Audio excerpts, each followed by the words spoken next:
মহান আল্লাহ রাব্বুল ইজ্জত ওয়াল জালাল তার দরবারে লাখো কোটি শুকর আদায় করি, যিনি ঐতিহ্যবাহী বীর চট্টলার বীর মুজাহিদ রজব আলী ময়দানে 5 দিন ব্যাপী তাফসীরুল কোরআন মাহফিলের সমাপনী দিবসে আমাদেরকে উপস্থিত হওয়ার তৌফিক এনায়েত করলেন। ওই মনিবের দরবারে মাথা নত করে হৃদয়ের সবটুকুন শ্রদ্ধা উজাড় করে আবেগ আপ্লুত কণ্ঠে উচ্চারণ করছি আলহামদুলিল্লাহ।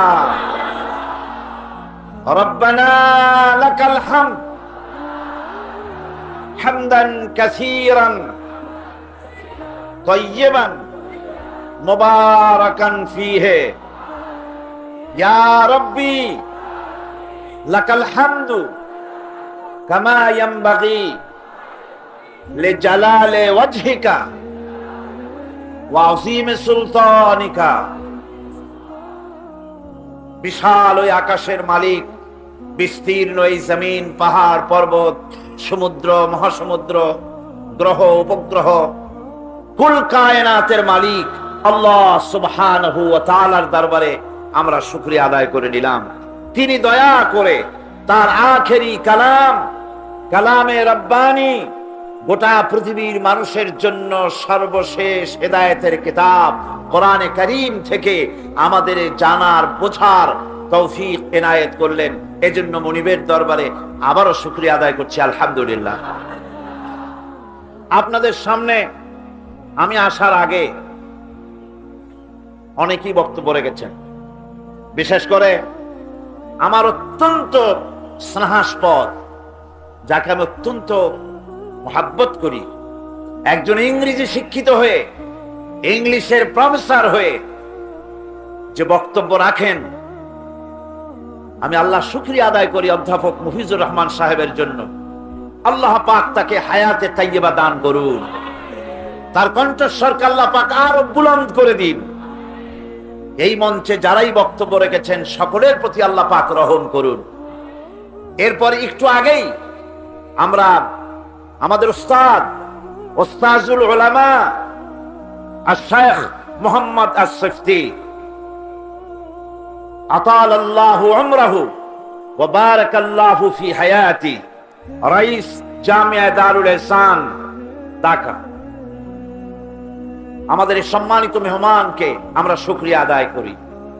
আজকের মাহফিলের রৌনক বখশ মেহমান আওলাদে রাসূল হযরতুল আল্লাম মাওলানা সৈয়দ মুহাম্মদ আনোয়ার হোসেন তাহের জাবেরি আল মাদানী দামাত বারকাতুহুল আলিয়া, আওলাদে রাসূল আজকের মাহফিলে এসে গোটা মাহফিলকে ধন্য করেছেন। আল্লাহ পাক তাকে হায়াতে তাইয়্যিবা সিহাতে কুল্লিয়া দান করুন। এখানে ফুটাখালীর পীর সাহেব কেবলা এসেছেন, উলামায়ে কেরাম এসেছেন, সাংবাদিকরা এসেছেন, বুদ্ধিজীবী পেশাজীবী মা বোনেরা এসেছেন, সেই সঙ্গে চট্টগ্রামের অমুসলিম হিন্দু বৌদ্ধ খ্রিস্টান যারাই মাহফিলে হাজির হয়েছেন, সমস্ত অমুসলিম ভাইদেরকে মাহফিলের পক্ষ থেকে আমার অন্তরের অন্তঃস্থল থেকে উজাড় করা মোহব্বত, শুভেচ্ছা, স্বাগতম তাদের জানাচ্ছি। কারণ এ কোরআন হচ্ছে হাদা বায়ানুল লিন্নাস হুদাল লিন্নাস, গোটা বিশ্বের সমস্ত মানুষের জন্য আল্লাহ পাক কোরআনে কারীমের দরওয়াজাকে খুলে দিয়েছেন। সুবহানাল্লাহ। বন্ধুগণ, যেহেতু আজকে মুনাজাতের রাত, শাবান মাস, খুবই পবিত্র সময়, আর বহু দূর দরাজ থেকে লোকেরা এসেছেন, এজন্য আমি ভূমিকা বেশি বলবো না। ভূমিকা ছাড়াই আমি আপনাদের সামনে কোরআনে কারীম থেকে আলোচনা করতে চাই, যেখান থেকে গতকাল শেষ করেছি। আমাদের মনে আছে নিশ্চয়ই, আমরা এখানে আলোচনা করতেছিলাম সূরা আল আসর, সূরাতুল আসর আমরা এখানে আলোচনা করতেছিলাম। গতকালও বলেছি গোটা পৃথিবীর সমস্ত সমুদ্র মহাসমুদ্র একত্রিত করলেও এই সূরাটির ব্যাখ্যা শেষ করা যাবে না। সাহাবায়ে কেরাম এই সূরা নাজিল হওয়ার পর একজনের সঙ্গে আরেকজনের দেখা হলে বিদায়ের সময় সূরাটি একে অপরকে শুনিয়ে দিতেন। কারণ হচ্ছে জীবনের সফলতা, জীবনে লাভবান হওয়া, জীবনের উন্নতি সমৃদ্ধি, ব্যক্তির, পরিবারের, সমাজের, রাষ্ট্রের তথা পৃথিবীর উন্নতির কথা, প্রবৃত্তির কথা, সমৃদ্ধির কথা আল্লাহ পাক এই সূরা আসরের মধ্যে বলে দিয়েছেন। মানুষের লাভ কিসে, ক্ষতি কিসে, এই দুটি কথাকে স্পষ্ট করে আল্লাহ পাক বলেছেন। বিগত 4 দিন আমি আপনাদের সামনে এই কথাগুলি বলেছি, কিন্তু শেষ করতে পারিনি। শেষ কি করা যাবে? না, যাবে না। কোন রকম একটু বুঝ দেওয়া, শেষ তো করা যাবে না। শেষ করা যাবে না এই কারণে আল্লাহ রাব্বুল আলামিন বলেছেন, قُلْ لَوْ كَانَ الْبَحْرُ مِدَادًا لِكَلِمَاتِ رَبِّي لَنَفِدَ الْبَحْرُ قبل أن تنفد كلمات ربي ولو جئنا بمثله مددا। নবী আপনি বলুন, আমার রবের কালেমার ব্যাখ্যা লেখার জন্য যদি তামাম পৃথিবীর সমস্ত সমুদ্র মহাসমুদ্রের পানিগুলি যদি কালি বানায়া যদি লেখা শুরু হয়ে যায়, লিখতে লিখতে তামাম পৃথিবীর পানিগুলি শেষ হয়ে যাবে, আমার রবের কালিমার ব্যাখ্যা লেখা শেষ হয়ে যাবে না। এ হচ্ছে আমার মনিবের সেই কালাম, এ হচ্ছে আমার আল্লাহ পাকের সেই কালাম, বলে শেষ করা যাবে না। তবু মানুষকে বুঝাবার জন্য আল্লাহ পাক যুগে যুগে তার গোলামদেরকে দিয়ে কোরআনের কথা চালু রেখেছেন, চলবে, চলতে থাকবে। আজকে এই যে মহাসমুদ্র, এই যে জনতার ঢল, মানুষের বিশাল জনসমুদ্র, এই জনসমুদ্রের কারণ কি? এর কারণ একথা বুঝবার, মনে করার কোনো কারণ নাই যে এটার সাইদির কারণে হয়েছে। আল্লাহর কসম, এই মানুষের ঢল নেমেছে শুধুমাত্র আল্লাহ রাব্বুল আলামিনের কোরআনের জন্য। কোরআন আল্লাহ রাব্বুল আলামিন বিশ্ববাসীর জন্য শ্রেষ্ঠ নিয়ামত হিসেবে অবতীর্ণ করেছেন। এর চাইতে শ্রেষ্ঠ নিয়ামত পৃথিবীতে মানুষের জন্য আর হতে পারে। ভাইরা আমার, সূরা আসর থেকে আমরা তেলাওয়াত করে আলোচনা শুরু করতে চাই। পড়েন, আউযু বিল্লাহি মিনাশ শাইতানির রাজীম, বিসমিল্লাহির রাহমানির রাহিম, ওয়াল আসরি ইন্নাল ইনসানা লাফি খুসর إلا الذين آمنوا وعملوا الصالحات وتواصوا بالحق وتواصوا بالصبر صدق الله العظيم। আল্লাহ পাক কসম করে বলছেন, পৃথিবীর সমস্ত মানব মণ্ডলীর, বিশ্বের সমগ্র মানব গোষ্ঠীর জীবন ব্যর্থ, ক্ষতিগ্রস্ত, বিফল। 4টা কাজ করলে হবে সফল। কয়টা কাজ? 4টি কাজ করতে পারলে সফল হবে। একটি হলো ঈমান, একটি কি? আরেকটি হচ্ছে আমলে সালেহ, নেক কাজ।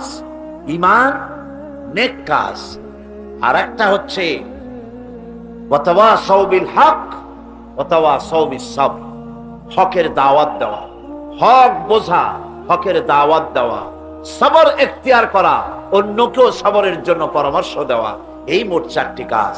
এই 4টি কাজের 2টি কথা আমি আলোচনা করে ছেড়েছি। আজকে বলবো হকের ব্যাপারটি। হক মানব গোষ্ঠীকে মহা ক্ষতি থেকে বাঁচাবার জন্য আল্লাহ পাক তৃতীয় যে পয়েন্টের কথা বলেছেন সেটা হচ্ছে হক। সেটা কি? হক শব্দটি হচ্ছে বাতিলের বিপরীত, মিথ্যার বিপরীত, অসত্যের বিপরীত। শব্দটি কি? হক। এর অর্থ হচ্ছে সঠিক, নির্ভুল, সত্য, ন্যায়, ইনসাফ ইত্যাদি এই কথার মধ্যে এসে যায়। এর মধ্যে আল্লাহর হক এবং বান্দার হক এসে যায়।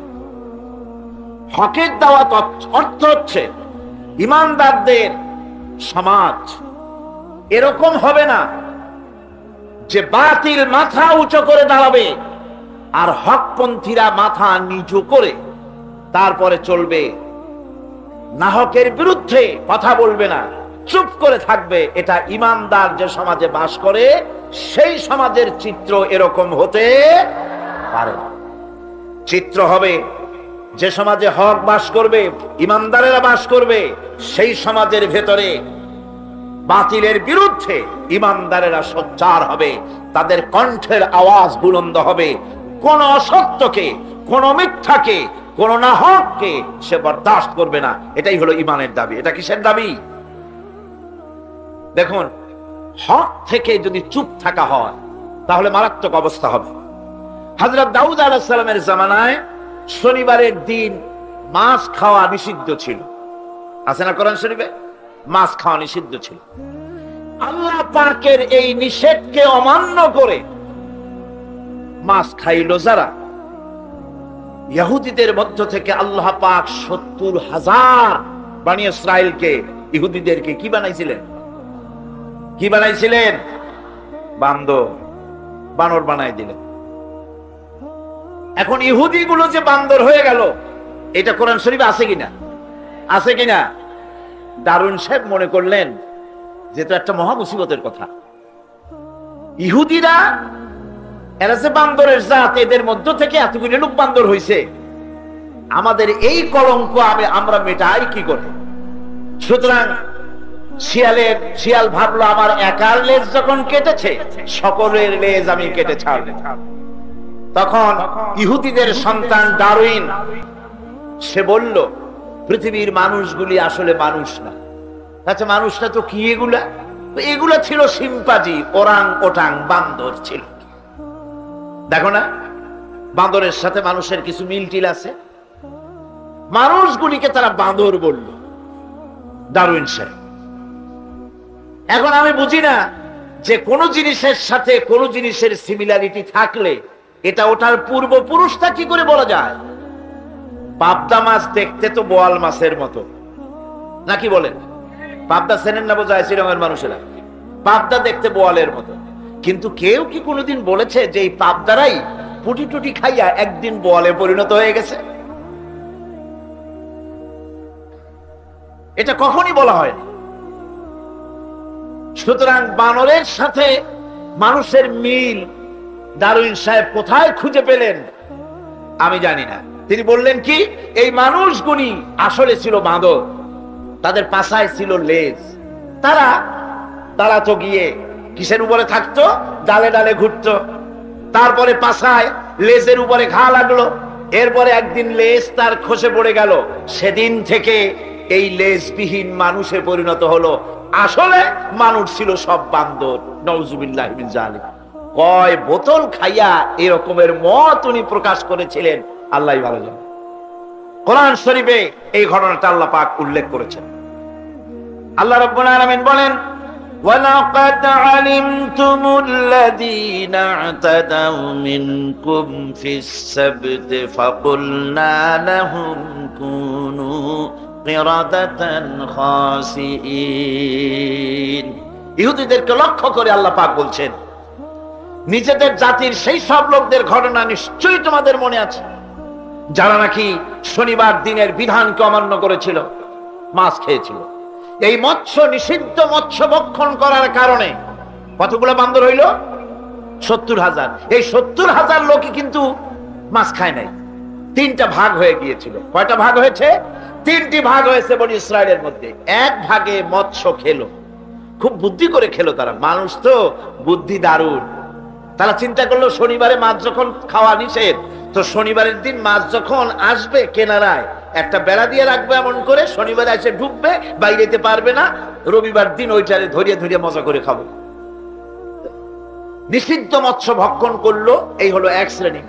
2 নম্বরে মাছ খায়ও নাই, নিষেধ করে নাই কাউকে।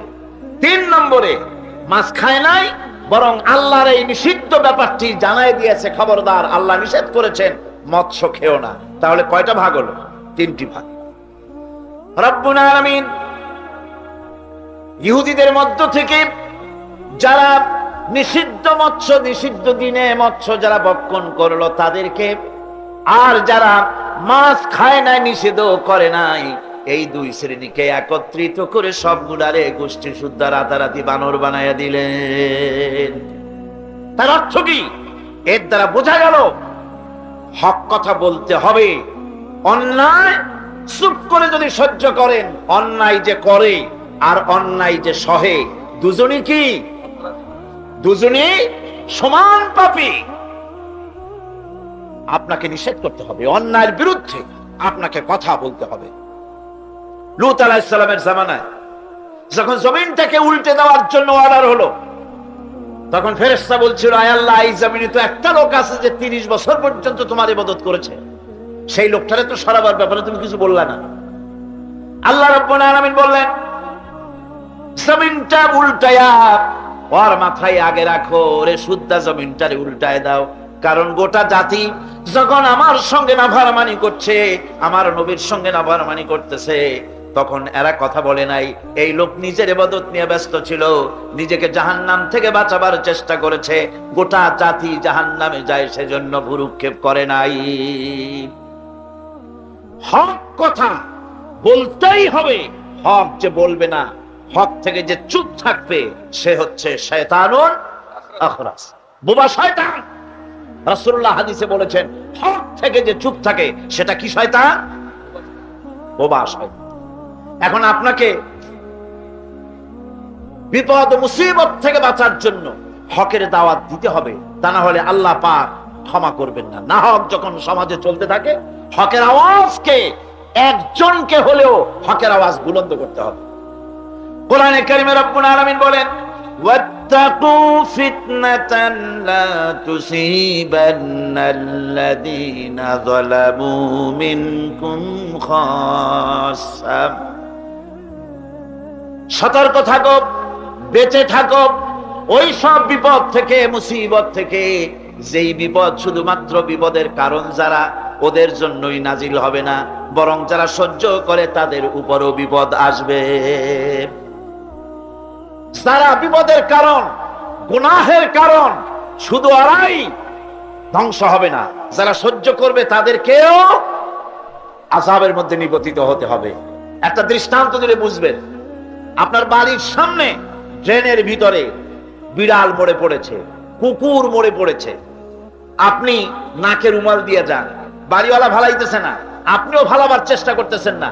এখন এইটা পচে গলে দুর্গন্ধ হয়ে পরিবেশ নষ্ট করে দেবে। তখন এই মরা কুকুরটার দুর্গন্ধে শুধু বাড়িওয়ালাই অসুস্থ হবে না আশেপাশের লোকেরা অসুস্থ হবে? বলেন আপনারা, সবাই অসুস্থ হয়ে পড়বে। সুতরাং বাড়িওয়ালা যদি না ফেলায়, আপনার দায়িত্বে আপনাকে ফেলতে হবে। অন্যায় যেখানে উঠবে সেখানেই তাকে নির্মূল করতে হবে। এটা হলো উম্মতে মুহাম্মাদীর দায়িত্ব। আল্লাহ পাক এর জন্য বলেছেন, ওয়ালতাকুম মিনকুম উম্মাতুন ইয়াদউনা ইলাল খায়র ويأمرون بالمعروف وينهون عن المنكر وأولئك هم المفلحون। তোমাদের মধ্যে এমন কিছু লোক থাকা দরকার যারা মানুষকে কল্যাণের দিকে ডাকবে এবং অকল্যাণ থেকে মানুষকে ফিরাবে, কল্যাণের দিকে ডাকবে, হকের দিকে ডাকবে, নেক কাজের দিকে ডাকবে, মানুষকে ভালো কাজের দিকে ডাকবে। এরকম কিছু লোক তোমাদের মধ্যে হয়ে যাওয়া উচিত, তৈরি হওয়া উচিত, যারা হকের দাওয়াত নিয়ে তারা সমাজে বেরোবে।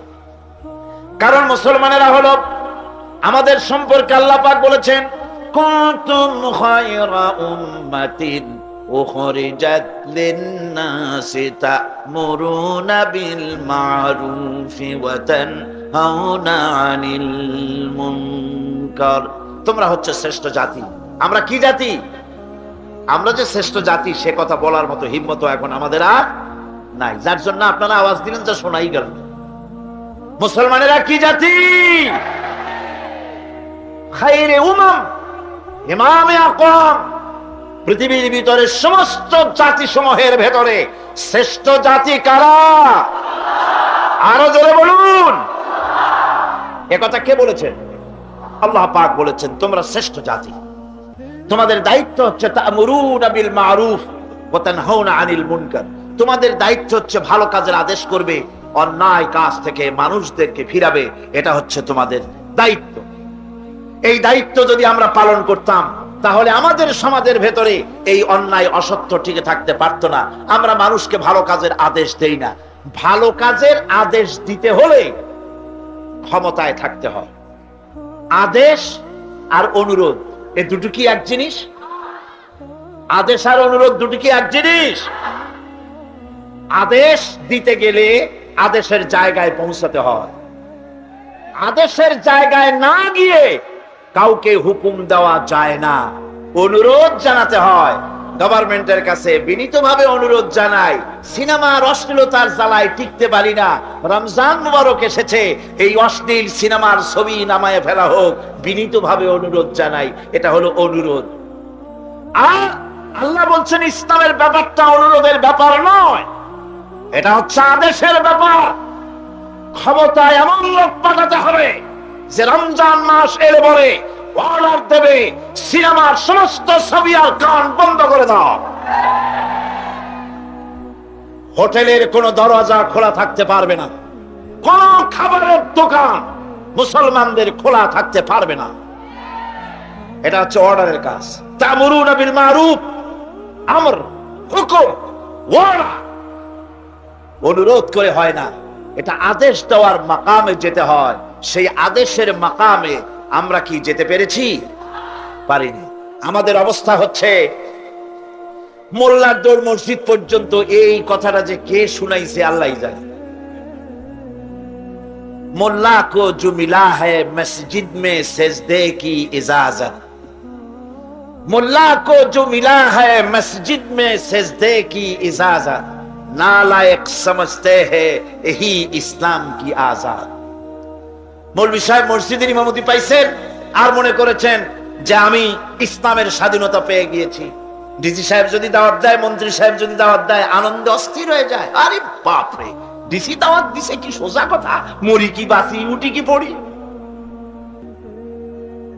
ওই জায়গা পার্লামেন্ট, সেক্রেটারিয়েট, বঙ্গভবন যেদিন কোরআনের দখলে আসবে সেই দিন ওয়ালাদ দিয়ে অন্যায়কে বন্ধ করা সম্ভব হবে। আল্লাহ রাব্বুল আলামিন বলেন, ওয়ামান আহসানু কাওলান মিম্মান দাআ ইলাল্লাহি ওয়া আমিলা সালিহান ওয়া ক্বালা ইন্নানি মিনাল মুসলিমিন। ওয়ামান আহসানু কাওলান মিম্মান দাআ ইলাল্লাহ, ওর থেকে ভালো কথা আর কার হতে পারে? যে ব্যক্তি মানুষকে আল্লাহর দিকে ডাকে। সুবহানাল্লাহ গণ, সুবহানাল্লাহ বলে।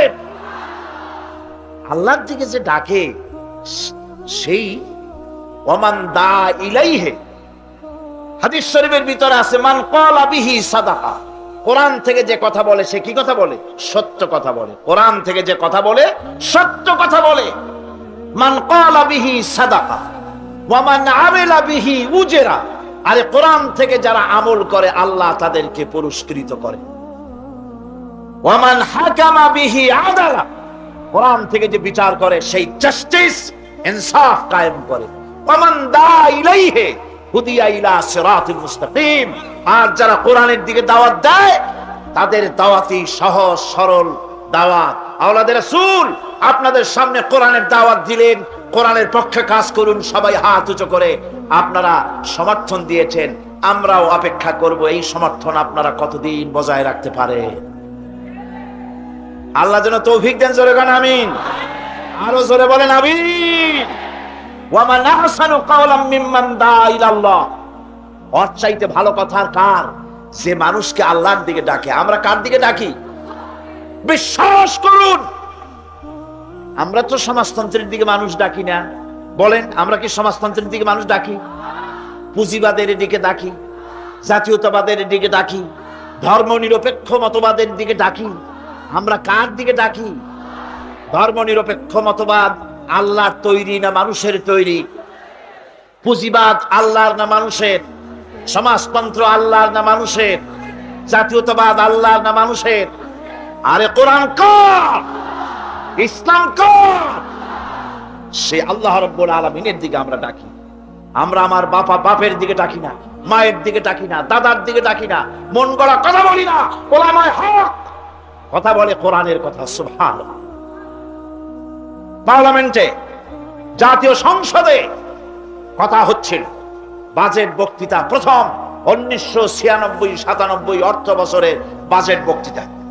আমি লক্ষ্য করলাম যিনি বক্তৃতা করতে দাঁড়ান তিনি দাঁড়িয়ে বলছেন, আমি স্মরণ করছি সহস্র বছরের অমুক তমুক ইত্যাদি। আমি বাকিটার বললাম না, আপনারা মিলাইনি, এইরকম বললো তারা। আমি অবাক হলাম, আরে 12 কোটি মুসলমানের দেশ, সেই দেশের পার্লামেন্টে দাঁড়িয়ে মুসলমান সদস্য বক্তৃতা শুরুই করতেছে, আমি স্মরণ করি অমুকের। আহা, আমার আল্লাহর নাম কেউ নেয় না। আমার যখন সময় এসে গেল, আমি যখন ফ্লোর পেলাম, এগুলি সংসদে রেকর্ড হয়ে আছে। আলহামদুলিল্লাহ, আমি ওই দিন যত আনন্দ পাইছিলাম মনে হয় এরকমের আনন্দ খুব কম পেয়েছি। আমি যখনই সময় পেলাম আল্লাহ এবং রসুলের হামনাত পড়ে তারপরে আমি বললাম, আমি আমার হৃদয়ের সবটুকুন আবেগকে উজাড় করে, সবটুকুন শ্রদ্ধাকে উজাড় করে আমি স্মরণ করছি। যখনই বলেছি এই পর্যন্ত দেখি একে অপরের দিকে তাকাতাকি করছে, কোন নেতার কথা কই। আমি বললাম, আমি আমার হৃদয়ের সবটা আবেগ উজাড় করে আমি স্মরণ করছি ওই বিশাল আকাশের মালিক আল্লাহ রাব্বুল আলামিনকে স্মরণ করছি।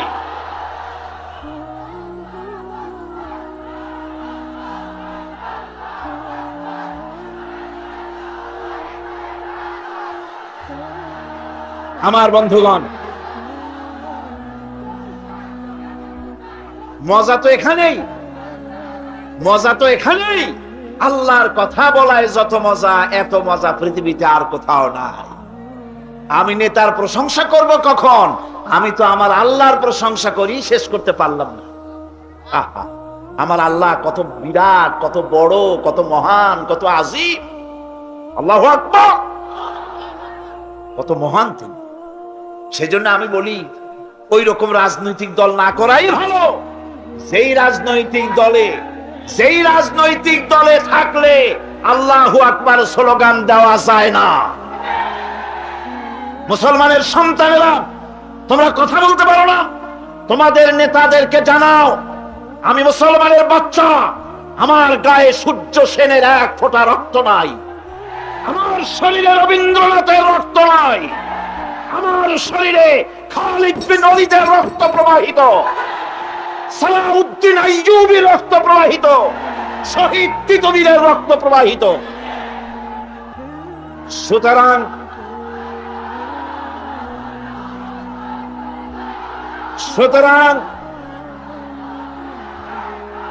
দুনিয়ার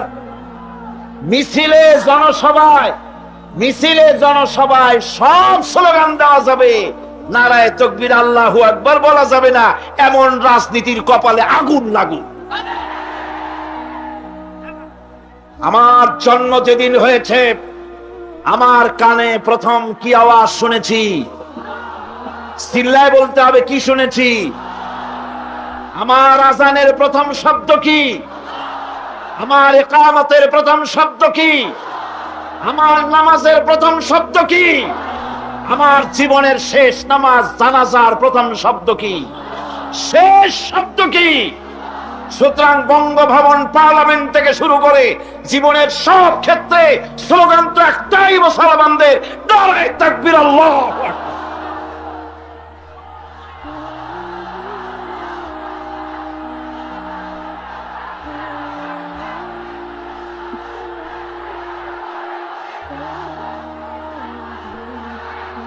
বন্ধুগণ, ওয়ামান আহসানু কাওলাম মিম্মান দাআ ইলাল্লাহ, ওয়ামান আহসানু কাওলাম মিম্মান দাআ ইলাল্লাহ ওর থেকে ভালো কথা আর কার হবে যে ব্যক্তি মানুষকে ডাকে আল্লাহর দিকে। সুবহানাল্লাহ, প্রাণ ভরে কান সুবহানাল্লাহ। আমরা কোন নেতার দিকে মানুষকে ডাকি না, আল্লাহর কসম। আমরা কোন মানুষের পূজা করি না, কোন ব্যক্তির পূজা করি না, কোন নেতার পূজা করি না, কোন নেতার দিকে মানুষকে আকর্ষিত করি না। আমরা মানুষকে ডাকি আল্লাহর দিকে, আর ডাকি বিশ্ব নবী সৈয়দুল মুরসালিন আশরাফুল আম্বিয়া রাহমাতুল লিল আলামিন জনাবে মুহাম্মদুর রাসূলুল্লাহ সাল্লাল্লাহু আলাইহি সাল্লামের দিকে মানুষদেরকে ডাকি। ওয়া মান আহসানু কাওলাম মিম্মান দাআ ইলাল্লাহ, ওর থেকে ভালো কথা আর কার হবে যে মানুষকে আল্লাহর দিকে ডাকে। ওয়া আমিলা সালিহান, আর এরপরে সে নেক কাজ করে, সৎ কাজ করে। ওয়া ক্বালা ইন্নানি মিনাল মুসলিমিন, আর আমি হচ্ছি মুসলমানদের একজন। আমি মুসলমান তা বলছে না, কিন্তু কি বলছে? আমি মুসলমানদের একজন। এই আয়াত নাজিল হলো কখন? যখন মক্কায় মুসলমানদের উপরে অত্যাচারের স্টিম রোলার চালানো হচ্ছে। মুসলমানদেরকে চিৎ করে শোয়াইয়া আগুনের উপরে চিৎ করে শোইয়েছে। আগুনের আংটা আগুনের উপরে চিৎ করে শুইয়ে দিয়ে বুকের উপরে পাথর চাপা দিয়ে রাখা হয়েছে। হযরতে খুবাইব রাদিয়াল্লাহু তাআলা আনহুকে খালি গায়ে দেখে একদিন হযরত ওমর বলেছিলেন, খুবাইব, তোমার পিঠের এমন অবস্থা কেন? কোমরটা এরকম চিকুন, পিঠের ভিতরে এত বড় বড় গর্ত কেন? তিনি বললেন, ওমর ভাই, তোমার কি মনে নাই ইসলাম কবুল করার অপরাধে কাফির বেঈমানেরা আমাকে মারধর করেছে, না খাওয়ায় রেখেছে। তারপরেও যখন ইসলাম আমাকে দিয়ে ছাড়াতে পারলো না, তখন আগুন জ্বালালো, আংটা আগুন বিছায় দিয়া আমাকে চিৎ করে শুইয়া দিয়া আমার বুকের উপরে পাথর চাপা দিয়া রাখলো। আগুন পুড়ে পুড়ে গোশতের মধ্যে ঢুকলো, গায়ের রক্ত আর চর্বি গলে গলে আগুনগুলো নিভে গেল। সেই যে পিঠের ভিতরে গর্ত হয়েছে, আজও পর্যন্ত পিঠের গর্ত মুছে যায় নাই। আল্লাহ পাক বলছেন, ওয়াকালা ইন্নানি মিনাল মুসলিমিন।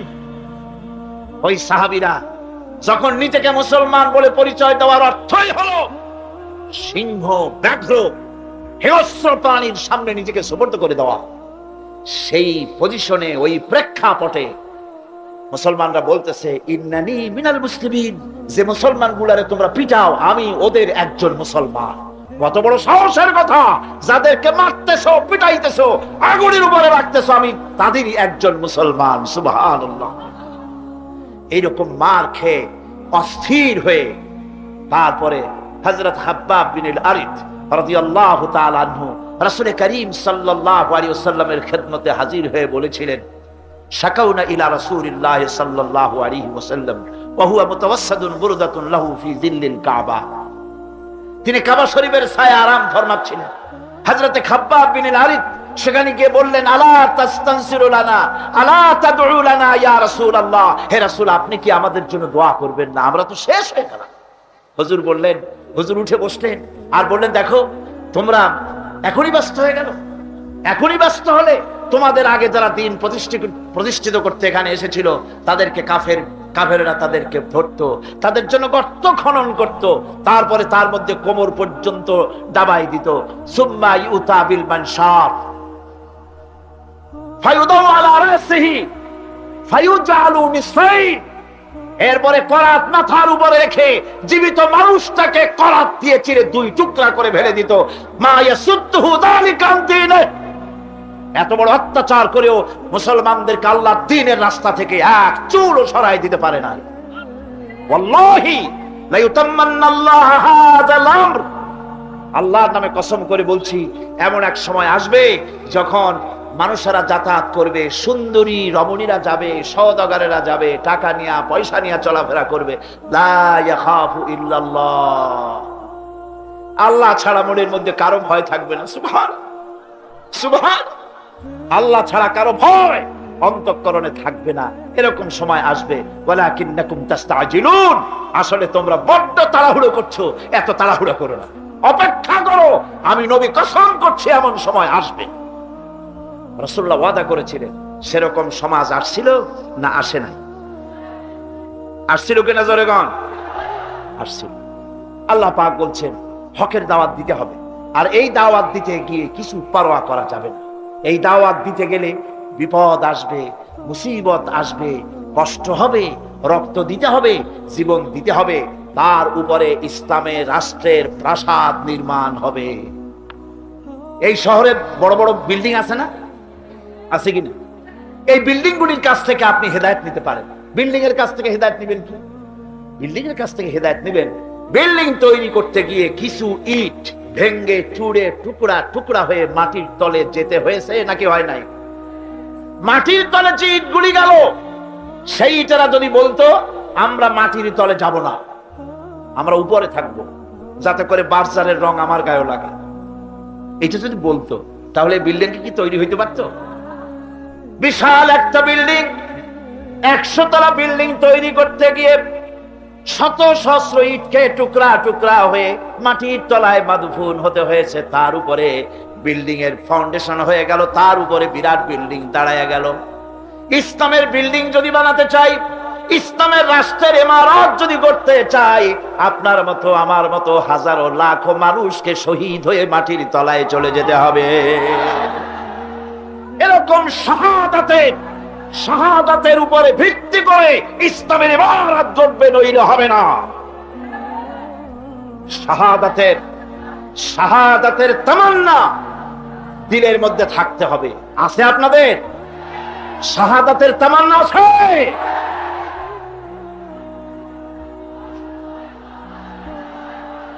বুখারী শরীফে এসেছে মক্কা শরীফে আব্দুল উজ্জা 20 বছরের যুবক, 20 বছরের যুবক ইসলাম কবুল করার জন্য পাগল, কিন্তু চাচা ইসলাম কবুল করে না বলে করতে পারছেন। চাচার অধীনে আছে, এতিম মানুষ, বাড়ি নাই, ঘর নাই। চাচ্ছিল চাচা যদি ইসলাম কবুল করে আমিও করব। যখন নাকি রাসূলুল্লাহ হিজরত করলেন, আব্দুল উজ্জা বলতেছে, ও চাচা, মুহাম্মদুর রাসূলুল্লাহ সাল্লাল্লাহু আলাইহি ওয়াসাল্লাম আখিরি জামানার পয়গম্বর, এটা আপনি মানেন কিনা? চাচা বলছে, আমার তো তাই মনে হয়। তাহলে ইসলাম কবুল করবেন নাকি?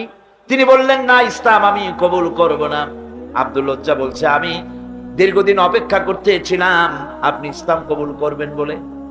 আপনি যখন করবেন না, আপনি সাক্ষী থাকেন, আমি আমার কথা ঘোষণা করে দিলাম, আমি মুসলমান হয়ে গেলাম। লা ইলাহা ইল্লাল্লাহু মুহাম্মাদুর রাসূলুল্লাহ। চাচা বলছে, এই কালেমা পড়ার অর্থ কি তুমি জানো? বলে, না, জানি না। এর অর্থ হচ্ছে,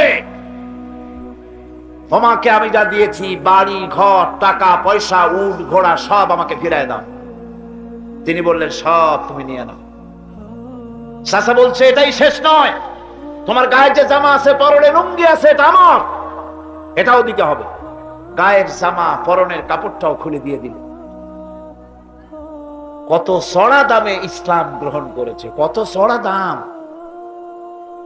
উলঙ্গ অবস্থায় মায়ের কাছে গিয়ে হাজির। 20 বছরের যুবককে উলঙ্গ দেখে মা 2 হাত দিয়ে চোখ ছেপে ধরেছে। বাবা, তোমার এই অবস্থা কেন? তিনি ঘটনা শোনালেন। মা বললেন, আমার কাছে কি চাও? ছেলে বলছে, মা, একটা কাপড় চোপড় কিচ্ছু একটা দাও, আমি মদিনাতুর রাসূল, মদিনায় চলে যেতে চাই, রাসূলুল্লাহর কাছে আমি যেতে চাই, আমি পাগল হয়ে গেছি, আমার একটু কাপড় দাও।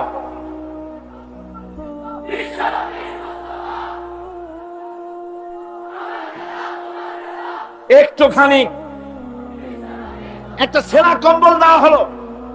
এই কম্বলটা দিয়ে তিনি পরলেন ঠিকই, কিন্তু হাঁটু ঢাকল না। এই অবস্থায় বহু কষ্ট করে মদিনা মুনাওয়ারায় পৌঁছে গেলেন।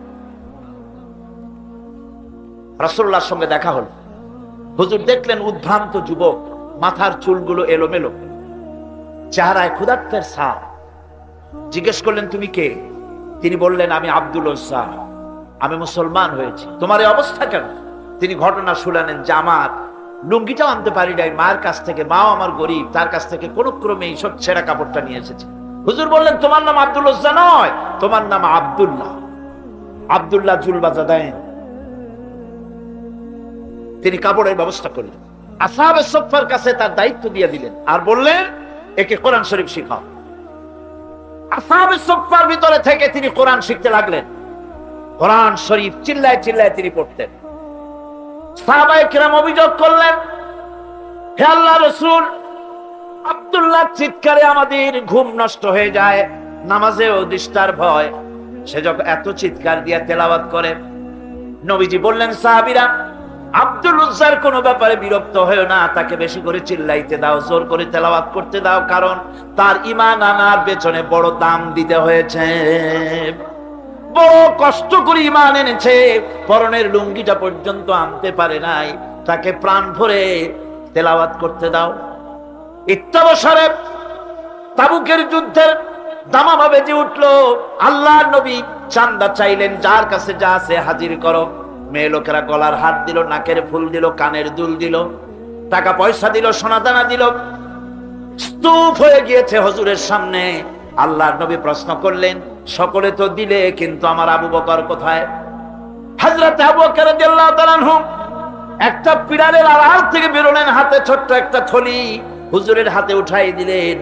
থলির মুখটা খুলে যখন ঢালা হলো, দেখা গেল তা থেকে কিছু কয়েকটা দিরহাম আর কিছু গম তা দিয়া পড়লো। হুজুর হযরত আবু বকরের দিকে তাকালেন, তাকিয়ে দেখেন হযরত আবু বকরের চোখের পানি দাঁড়িয়ে ভিজে ভিজে পড়তেছে। নবীজি বললেন, ও আমার সাহাবীরা, আজকে তোমরা সবাই মিলে যা দান করেছো, এ সকল দানের তুলনায় আবু বকরের দান আল্লাহর দরবারে বেশি মর্যাদা হয়ে গেছে। সকলের মধ্যে প্রশ্ন জাগলো। এই প্রশ্ন নিরসন করার জন্য নবীজি প্রশ্ন করলেন, তুমি কত দিছো, কত রাখছো? প্রত্যেক সাহাবী বললেন, আমি এত দিয়েছি, বাড়ি এত আছে, অর্ধেক দিছি, অর্ধেক আছে, 12 আনা দিছি, 4 আনা। হযরত আবু বকর রাদিয়াল্লাহু তাআলা আনহুকে প্রশ্ন করা হলো, তুমি কি দিয়েছো, বাড়ি কত রেখে এসেছো? হযরত সিদ্দিক আকবর রাদিয়াল্লাহু তাআলা আনহু বলছেন, ইয়া রাসূলুল্লাহ, আল্লাহ পাকের কসম করে বলছি, আমি আবু বকরের ঘরে জাগতিক সম্পদ বলতে যা বুঝায় আল্লাহর নবীর কদম মোবারকে উৎসর্গ করে দিয়েছি। আমার ঘরে আল্লাহ তার রাসূল ছাড়া কোনো জিনিস আর বাকি নাই।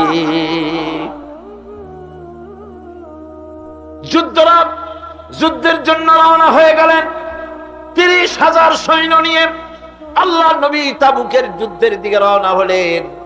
রোমকদের সঙ্গে যুদ্ধ হবে।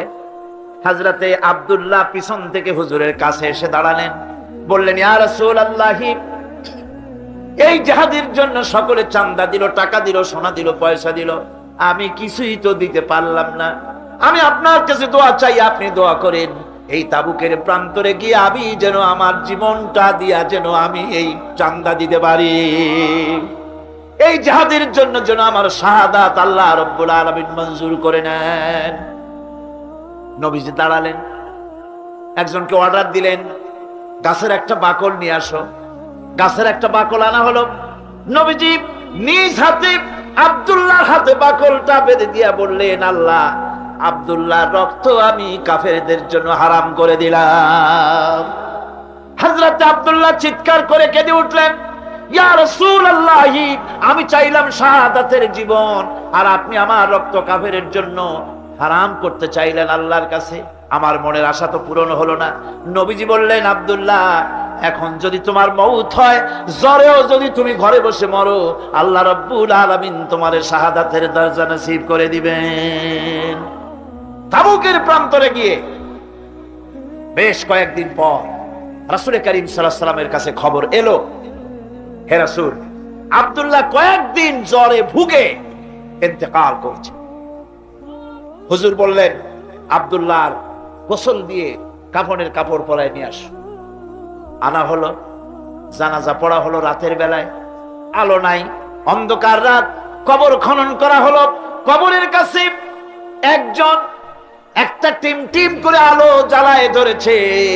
দুইজনে লাশ উঁচু করে নিয়ে আসছে, আর কবরের ভিতরে একজন দাঁড়ানো লাশ ধরার জন্য। যিনি কবরের ভিতরে দাঁড়ানো, তিনি বলতেছেন, লাশ যে দুইজনে তোমরা আনতেছো, খবরদার তোমার ভাইয়ের সাথে যেন বেয়াদবি না হয়।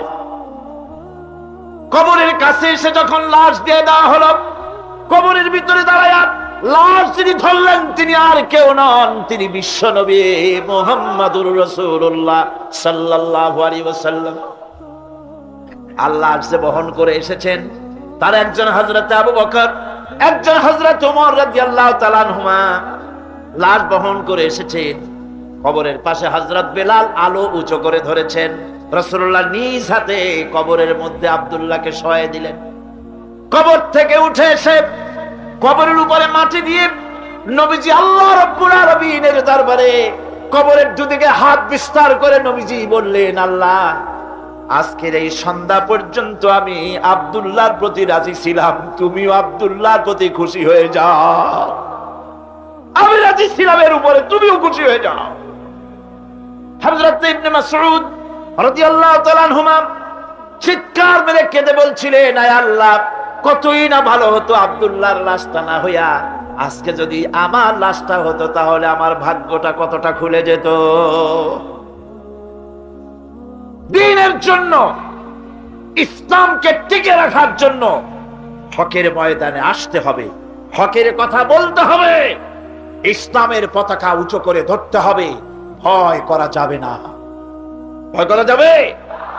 একটু জোরে সোরে জিকির করেন, সুবহানাল্লাহ, আলহামদুলিল্লাহ, লা ইলাহা, আরো জোরে, সুবহানাল্লাহ।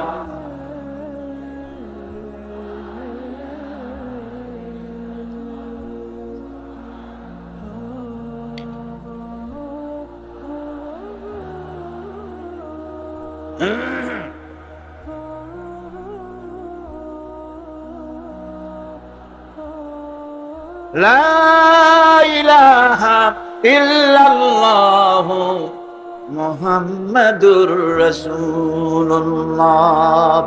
বন্ধুগণ, কোরআন শরীফের এই তাফসীরের মাহফিলে আমরা সব সময় হক কথা বলি, ঠিক কিনা?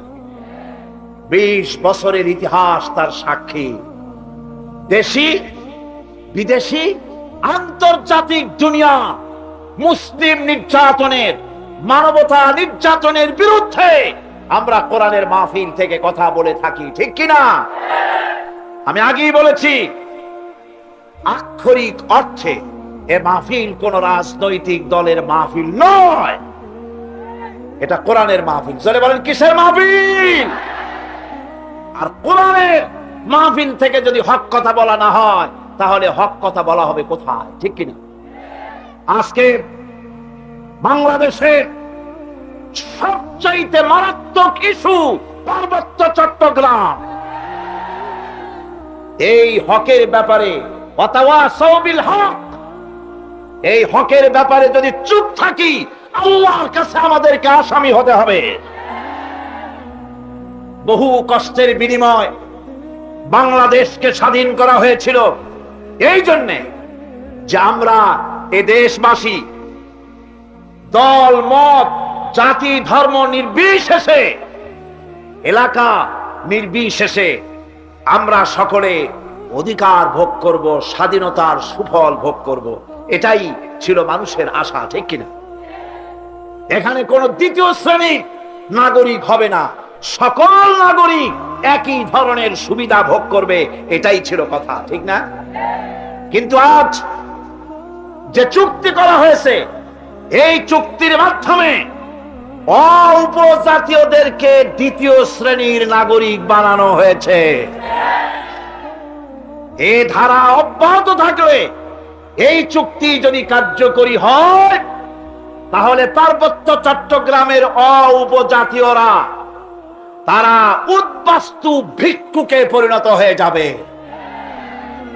তথাকথিত শান্তি কমিটি, তথাকথিত শান্তি বাহিনী, তাদের হাতে আজ জিম্মি পার্বত্য চট্টগ্রামের 5 লক্ষ উপজাতীয়রা। তাদের পক্ষে কোরআনের মাহফিল থেকে কথা বলতেই হবে।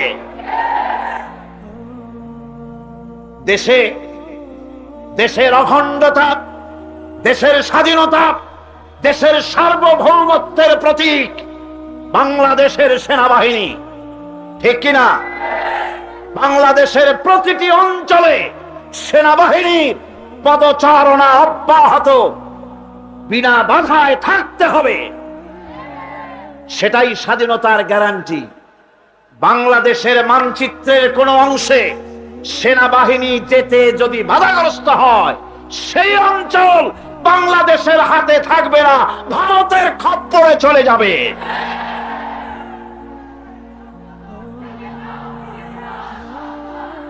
আমি আজ আপনাদের সামনে আরজ করতে চাই, চুক্তি তো সেটাই শান্তি চুক্তি হতো যদি এলাকার সকল মানুষের সঙ্গে কথা বলে একটা মিউচুয়াল আন্ডারস্ট্যান্ডিং এর মাধ্যমে যদি চুক্তি করা হতো, তাহলে এই চুক্তিটা হতো শান্তি চুক্তি, ঠিক না? এলাকার ৫ লক্ষ লোককে এই চুক্তির ভিতরে সামিল করা হয় নাই। এটা কি সত্য বললাম না মিথ্যা বলেছি? সংবিধান পরিপন্থী পার্লামেন্টকে বুড়ো আঙ্গুল দেখিয়ে ভারতকে খুশি করার জন্য যে চুক্তি তৈরি করা হয়েছে, জনগণ এই চুক্তি মানে না।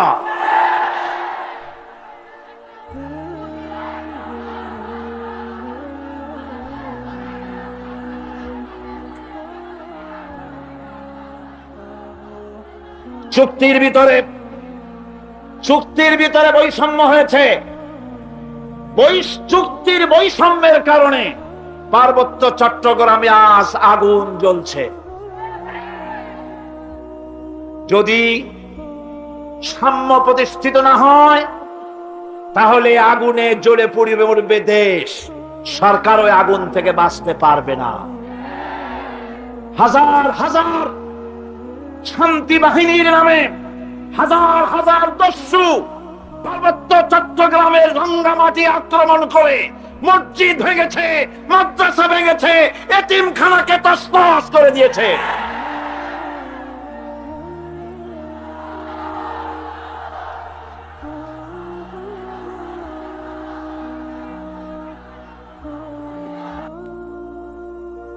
আমি আশা করি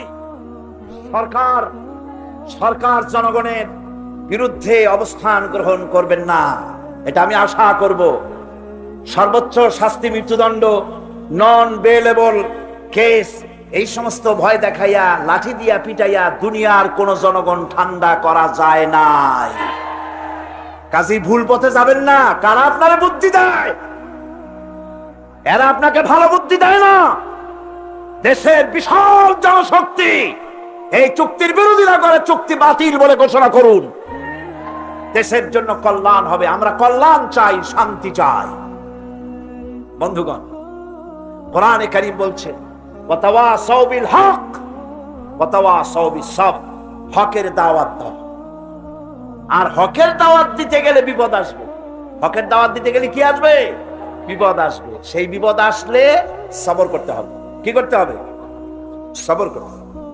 এই সবর হচ্ছে মহা ক্ষতি থেকে বাঁচার জন্য ৪ নম্বরের বিষয়। এটা হলো কয়টা কথা আমাদেরকে ক্ষতি থেকে রক্ষা করবে? বলেন না কয়টা? 4টা। তার একটা হলো কি? 2 নম্বরে কি? আমলে সালেহ। 3 নম্বরে কি? হকের দাওয়াত। 4র্থ নম্বরে কি? সবর। একটু জোরে সোরে জিকির করেন লা ইলাহা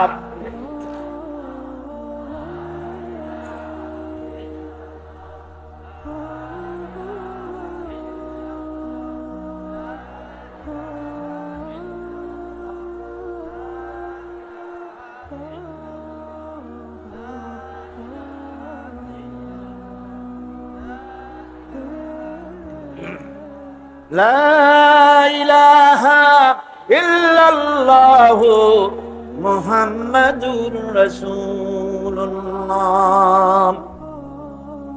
সবর কোরআনে কারীমের মধ্যে সর্বাধিক ব্যবহৃত একটি শব্দ সবর। আরবি ভাষায় বিভিন্ন অর্থে এই সবর শব্দ এসেছে। তবে সাধারণত সবর শব্দের অর্থ হচ্ছে অবিচলতা, দৃঢ়তা, সহিষ্ণুতা, মন মেজাজের সমতা, স্থিরতা, কষ্ট সহিষ্ণুতা, বরদাস্ত করা, এগুলি হচ্ছে সবরের অর্থ। আমরা মনে করি সবর হচ্ছে ধৈর্য। হ্যাঁ, ধৈর্য একটা ঠিক, কিন্তু সেই ধৈর্যের অর্থ কি? এই ধৈর্যের অর্থ এই নয় যে কেউ আপনার একটা থাপ্পড় মারবে আর আপনি বলবেন ভাই হাতে ব্যথা পাইছেন নাকি, তাহলে আমার আর একখান থাপ্পড় দিয়ে দাঁত যে কয়টা আছে তাও ফালাই দেন। এর নাম সবর নয়। সবর হলো বিপদে আপনি হতাশ হবেন না, বিপদে ভেঙে পড়বেন না, বিপদে থাকবেন দৃঢ়, অবিচল, মাথা ঠান্ডা, সুস্থ মস্তিষ্কে বিপদকে ওভারকাম করার জন্য কৌশল অবলম্বন করবেন। এটাই হচ্ছে সবর। ধৈর্য ধরতে হবে অবিচলতার সাথে, দৃঢ়তার সাথে, সহিষ্ণুতার সাথে। এই ব্যাখ্যা দিতে গিয়ে আমি একটা স্টোরি এভাবে বলি। এক সাপ নাকি একবার এক পীর সাহেবের কাছে মুরিদ হয়েছিল। তো পীর সাহেব বলছেন, না বাবা আমি সাপের মুরিদ বানাই না। কয় যে না হুজুর, বহুত আশা করে আসছি, গল্প তো বহুত আশা করে আসছি, আমার মুরিদ বানান। আচ্ছা ঠিক আছে, তবে তোমাকে একটা কাজ করতে হবে। কি কাজ? জিকির আজকার এভাবে করবা, কিন্তু কাউরে দংশন করতে পারবা না। হুজুর মেনে নিলাম। সে করছে কি, ময়দানের ভিতরে গিয়ে কাইত হয়ে ধানওয়া জমিন, ধানের জমিন, প্যাডি লাইন, সেখানে কাত হয়ে পড়ে জিকির আজকার করতেছে। রাখাল ধান কাটছে, সন্ধ্যার পর এই ধানগুলি বান্ধে নেবে কি দিয়া দড়ি নেই, খুঁজতে খুঁজতে দেখে লম্বা একটা দড়ি। ওইটা যে সাপ সে তো বুঝে না, সে ওইটারে ধরিয়া এরপরে ধানের আটি বাঁধতেছে। সাপে তো খুব মহারা, সাপ তো আর যেই সেই সাপ না, মারাত্মক সাপ। সাপ বলতেছে, আরে বাবা তুই আমারে দড়ি মনে করলি, আমি তোর কেমন দড়ি, মুরিদ না হইলে টার পাওয়া দিতাম। বান্দার কারণে সাপের ঘাড়ে মুচকে গেছে, ঘাড়ে খুব ব্যথা লাগছে। বাড়ি নিয়ে যখন দড়িটারে ফালাই দিছে, মাথা কোন রকম কাজ করিয়া বহু কষ্ট করে পীর সাহেবের বাড়ি গিয়ে হাজির। বলছে, হুজুর কি যে জিকির শিখাইলেন, আমার তো ঘাড় মুচকে গেছে।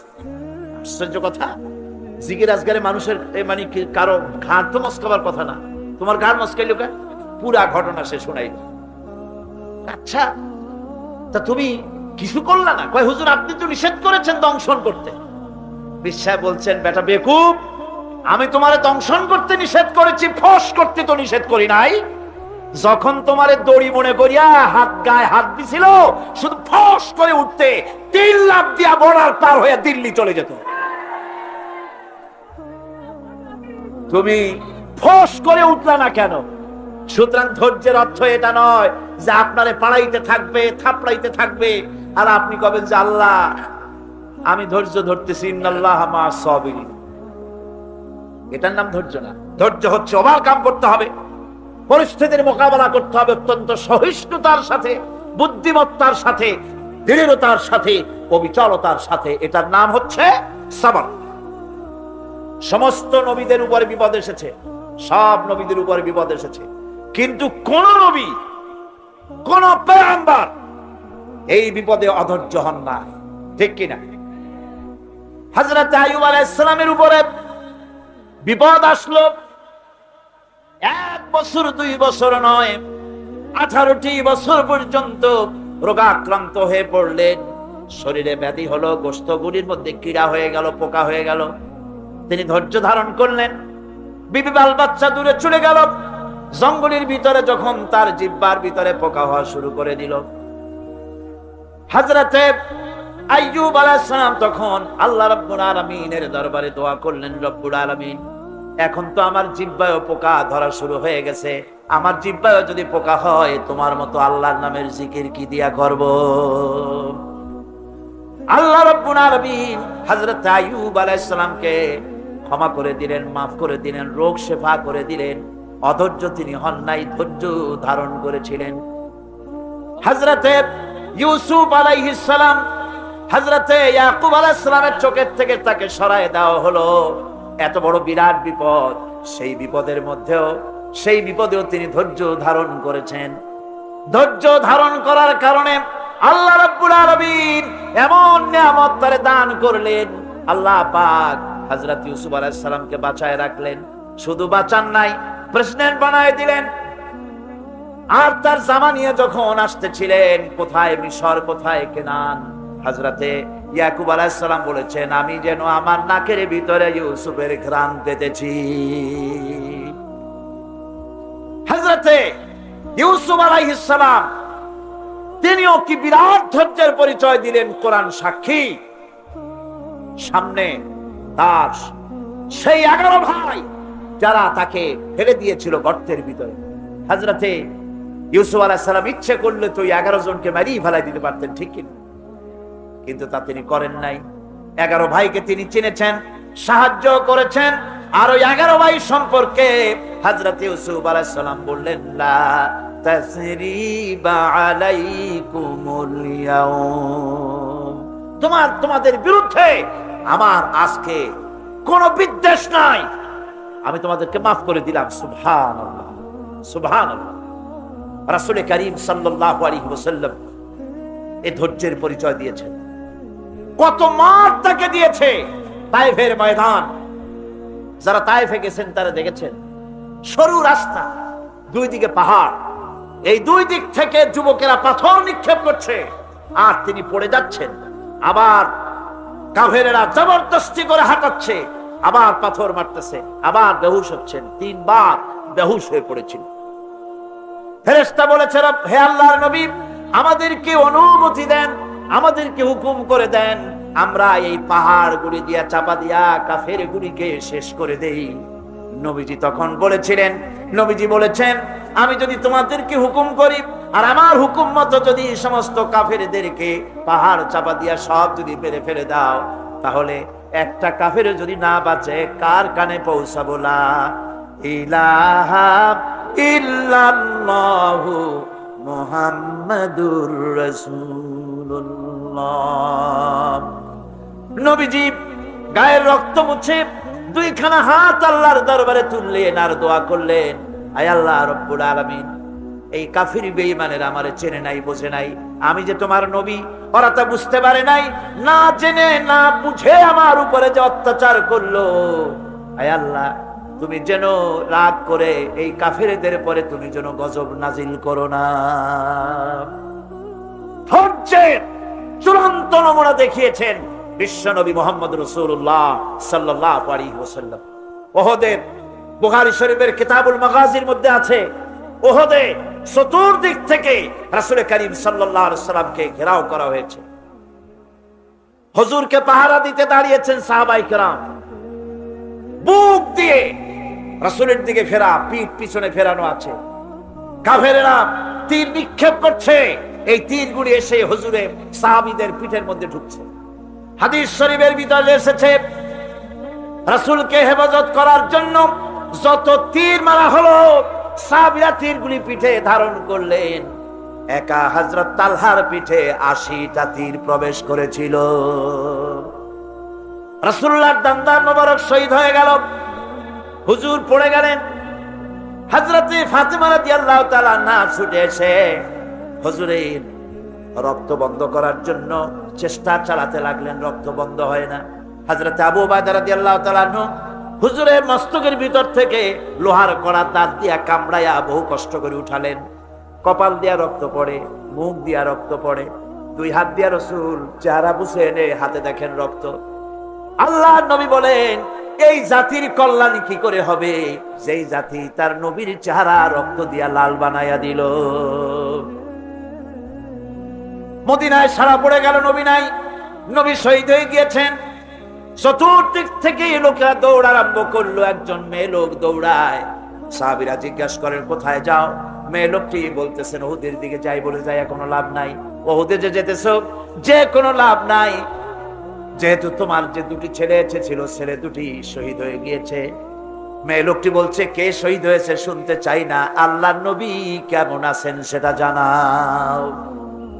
মেয়ে লোকটি বহু কষ্ট করে উহুদের ময়দানে আল্লাহর নবীর খেদমতে হাজির হয়ে নবীজিকে জীবিত অবস্থায় দেখে তিনি বলছিলেন, হে রাসূল, আমার দুইটা কলিজার টুকরা সন্তান দুনিয়া থেকে বিদায় হয়ে গেছে, আমার মনে কোনো কষ্ট লাগে নাই, হুজুর আপনি বেঁচে আছেন, এটাই উম্মতের বড় সান্ত্বনা। ভাইরা আমার, এই হাজারো বিপদ, হাজারো মুসিবতের ভিতরে ধৈর্য ধারণ করেছেন আল্লাহর নবীরা, ধৈর্য ধারণ করেছেন। ধৈর্য হচ্ছে সবচাইতে বড় কোয়ালিটি। ওয়াতাওয়াসাউ বিল হক্কি ওয়াতাওয়াসাউ বিস সাবর। সবর ইখতিয়ার করলে পরে দুনিয়া আল্লাহ শান্তি দিবেন, আখিরাতেও শান্তি দিবেন। আজ আমার দেশে যত সবচাইতে বেশি যে জিনিসের অভাব, তার নাম হলো সবর। কিসের অভাব? সবরের অভাব। গাড়িতে উঠতে দেখেন বেসবরি কারে বলে, দোকানে যান বেসবরির আলামত দেখতে পাবে, যেখানে যান মানুষ দারুণ বেসবর হয়ে যায়। অথচ সবর ইখতিয়ার করা হলো মুমিনের সবচাইতে একটা বড় কোয়ালিটি, ধৈর্য ধারণ করা। এই ধৈর্যের কোয়ালিটি আজ মুসলমান হারিয়ে ফেলেছে। আমরা যদি ধৈর্য অবলম্বন করতে পারি, বিপদ ও মুসিবতে আমরা যদি আমাদের কদমকে মজবুত করে রাখতে পারি, তাহলে আমাদের সমাজে ইসলামের বিপ্লব হবে। এই বিপ্লব কেউ ঠেকাতে পারবে না ইনশাআল্লাহ। বিপদে দৃঢ় হতে হবে, মজবুত হতে হবে, সবর ইখতিয়ার করতে হবে, তাহলেই আমাদের কাঙ্ক্ষিত আল্লাহর দ্বীন জমিনে প্রতিষ্ঠিত হবে।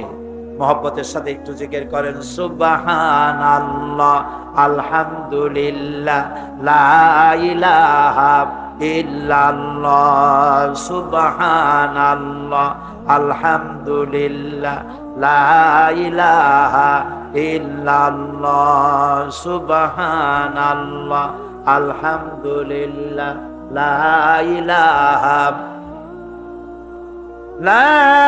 ইলাহা ইল্লাল্লাহ, মুহাম্মাদুর রাসূলুল্লাহ।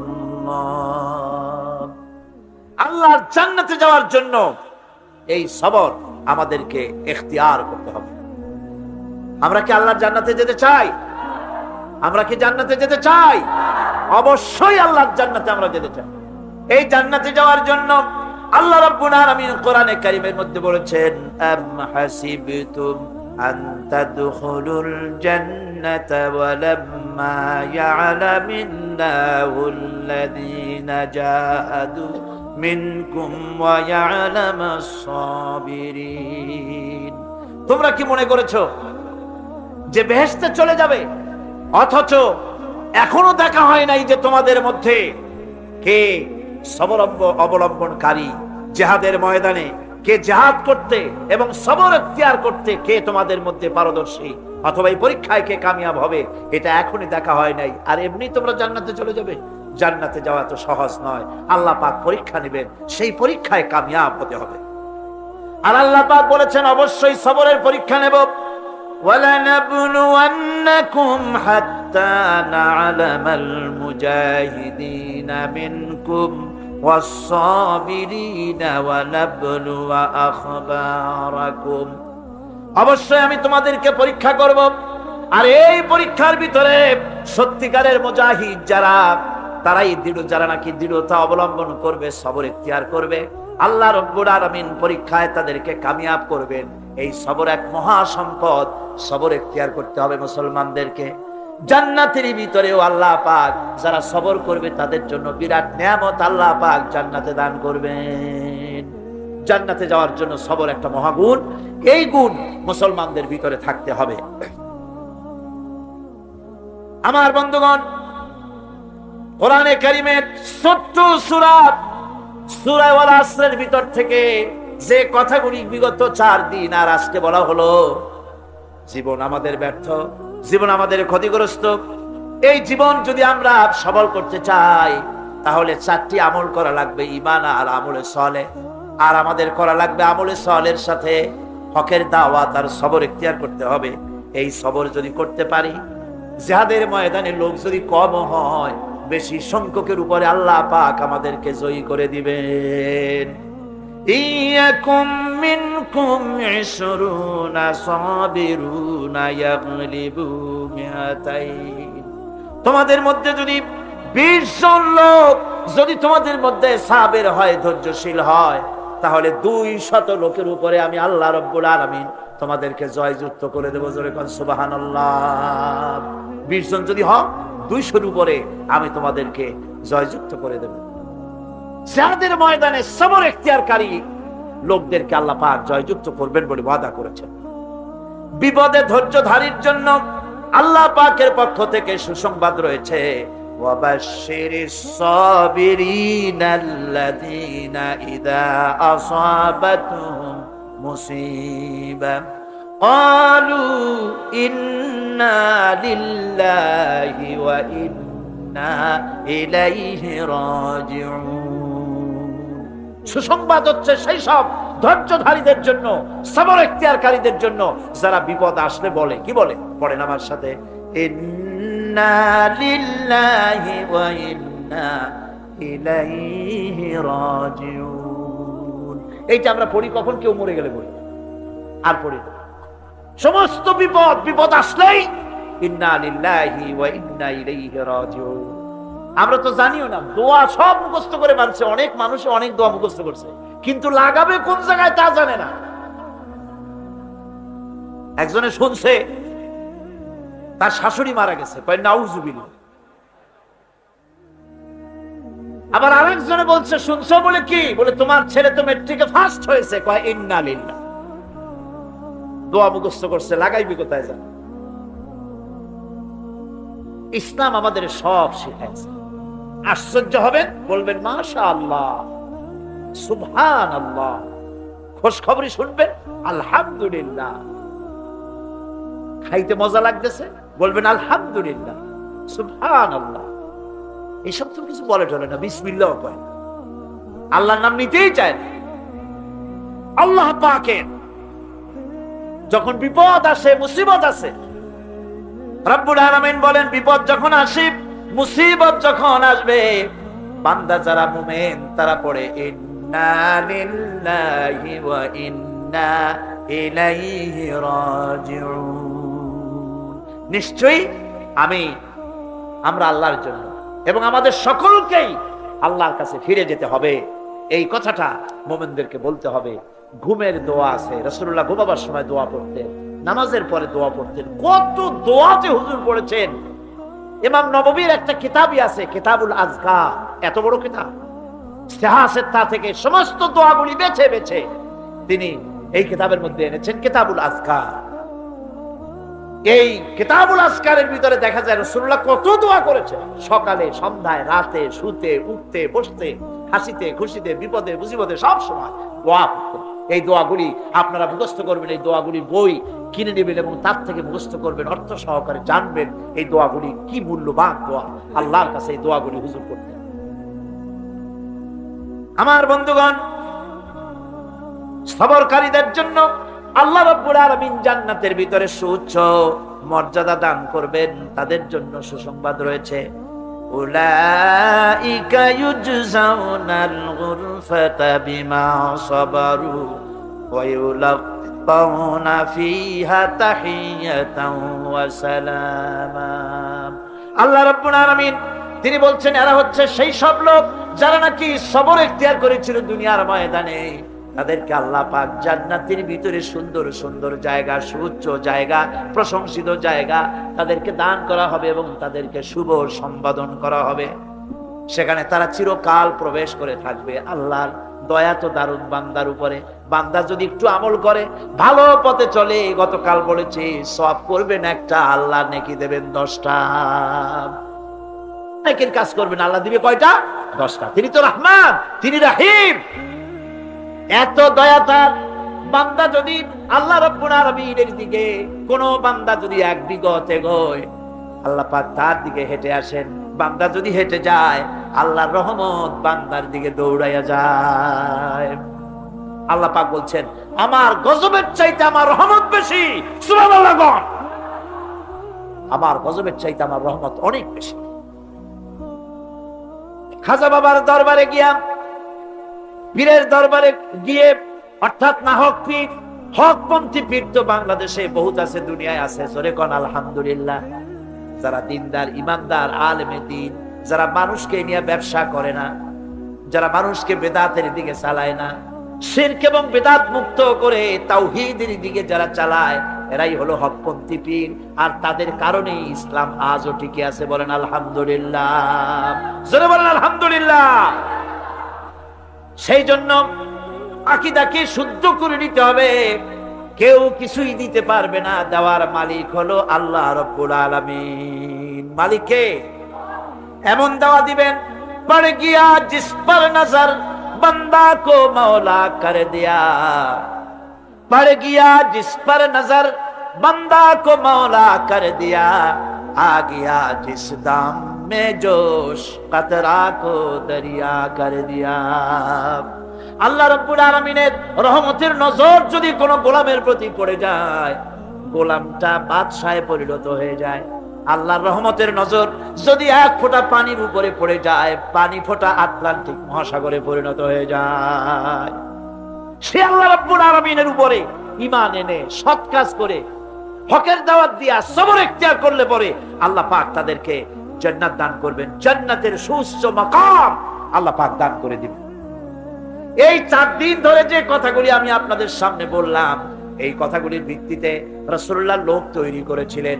আবু বকর হলেন, ওমর হলেন, আলী হলেন, ওসমান হলেন, রিদওয়ানুল্লাহ তাআলা আলাইহিম আজমাইন। এই সব সাহাবায়ে কেরাম ঈমানের উপরে, ধৈর্যের উপরে, সবরের উপরে, আমলে সালির উপরে তৈরি হয়ে গেলেন। আর এই লোকগুলো নিয়ে রাসূলুল্লাহ ইসলাম প্রতিষ্ঠা করলেন। মদিনায় আজ আল্লাহর নবী প্রেসিডেন্ট হয়ে গেলেন। সুবহানাল্লাহ। রাসূলুল্লাহ আজকে প্রেসিডেন্ট। সমাজ বিনির্মাণে সূরা আসরের বিরাট অবদান। আল্লাহ বললেন জীবনের সমস্ত মানুষের জীবন বিফল, ব্যর্থ, ক্ষতিগ্রস্ত। 4টা কাজ করলে জীবন সফল হয়ে যাবে। কয়টা কাজ? মাত্র 4টা কাজ।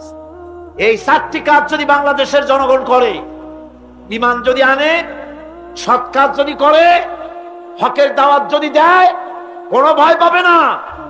মসজিদের মেম্বারে বসে হক কথা বলবে, তাতে চাকরি থাকুক আর চলে যাক। এর নাম ঈমান। এর নাম কি? এর নাম ঈমান। ওই যে ভারতের ইমাম বুখারীর কথা বোধহয় গত বছর বলছিলাম, ইমাম বুখারীর কথা, বাপের বেটা। দেখছেন কথা কি কায়দায় কয়। সুবহানাল্লাহ। তিনি কোরআন শরীফের বিরুদ্ধে যখন কলকাতা হাইকোর্টে কেস করা হলো, কোরআন শরীফকে ব্যান করে দেওয়া হবে, নাউযুবিল্লাহি মিন যালিক। ভারতের বুকে শাহী জুমা মসজিদের ইমাম আব্দুল্লাহ বুখারী তিনি বক্তৃতা করেছেন, খুতবা দিয়েছেন। সেই খুতবার মধ্যে বলেছেন, আমি শুধু দিল্লি জুমা মসজিদের ইমাম নই, আমি ভারতের 20 কোটি মুসলমানের ইমাম। এ ভারতকে আমরা সাজাইছি। ভারতের কুতুব মিনার আমার করা, ভারতের তাজমহল, শীষমহল, দেওয়ানি আম, দেওয়ানি খাস সব মুসলমানদের করা। ভারত, পৃথিবীর মানুষেরা ভারতে যা দেখতে যায় সব কার করা? আমার মুসলমানের করা। ইমাম বুখারী বলেছেন, আমাদের করা সেই দেশের বুকে 20 কোটি মুসলমানের কলিজার সাথে সম্পর্কিত, পৃথিবীর 120 কোটি মুসলমানের কলিজার সাথে সম্পর্কিত কোরআন ব্যান করবে। যদি কোন কোর্টের, এই ভারতবর্ষে, ভারতের, ইন্ডিয়ার কোন কোর্টের কোন বিচারপতি কোরআনকে ব্যান করা হলো এই রায় যদি ঘোষণা করে, তাহলে সেই বিচারপতিকে পাড়াইয়া ধরিয়া আমি আমার বাম হাত দিয়ে তার জিহ্বাটা টেনে ছিঁড়ে ফেলে দেব।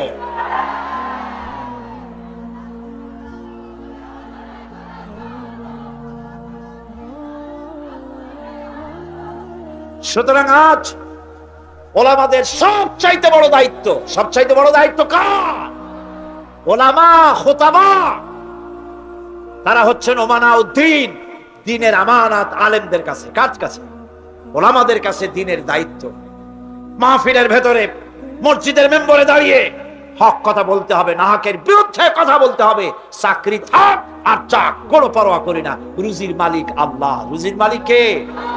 জোরে চিল্লায় এখন কে? আল্লাহ রাব্বুল আলামিন বলেছেন, ওয়া মা মিন দাব্বাতিন ফিল আরদি ইল্লা আলাল্লাহি রিজকুহা। এই পৃথিবীর বুকে এমন কোন বিচরণশীল জীব নাই যে জীবের রিজকের দায়িত্ব আমি আল্লাহ আমার নিজ হাতে গ্রহণ করি নাই। বেটা রিজিকের মালিক আমি, তুমি সুসু করো কেন? তোমারও তো ভয় কেন? হক কথা বলতে হবে। হক কথা যদি সাহাবায়ে কেরাম না বলতেন, তাহলে মক্কা ইসলাম শেষ হয়ে যেত, মদিনা পর্যন্ত আসতে পারতো না। ঠিক কি না? আমাদের শানদার মাঝি, ওলামায়ে কেরামদের রয়েছে শানদার মাঝি, অর্থাৎ উজ্জ্বল অতীত, উজ্জ্বল অতীত। স্বাধীনতা সংগ্রামে ওলামাদের অবদান অনস্বীকার্য।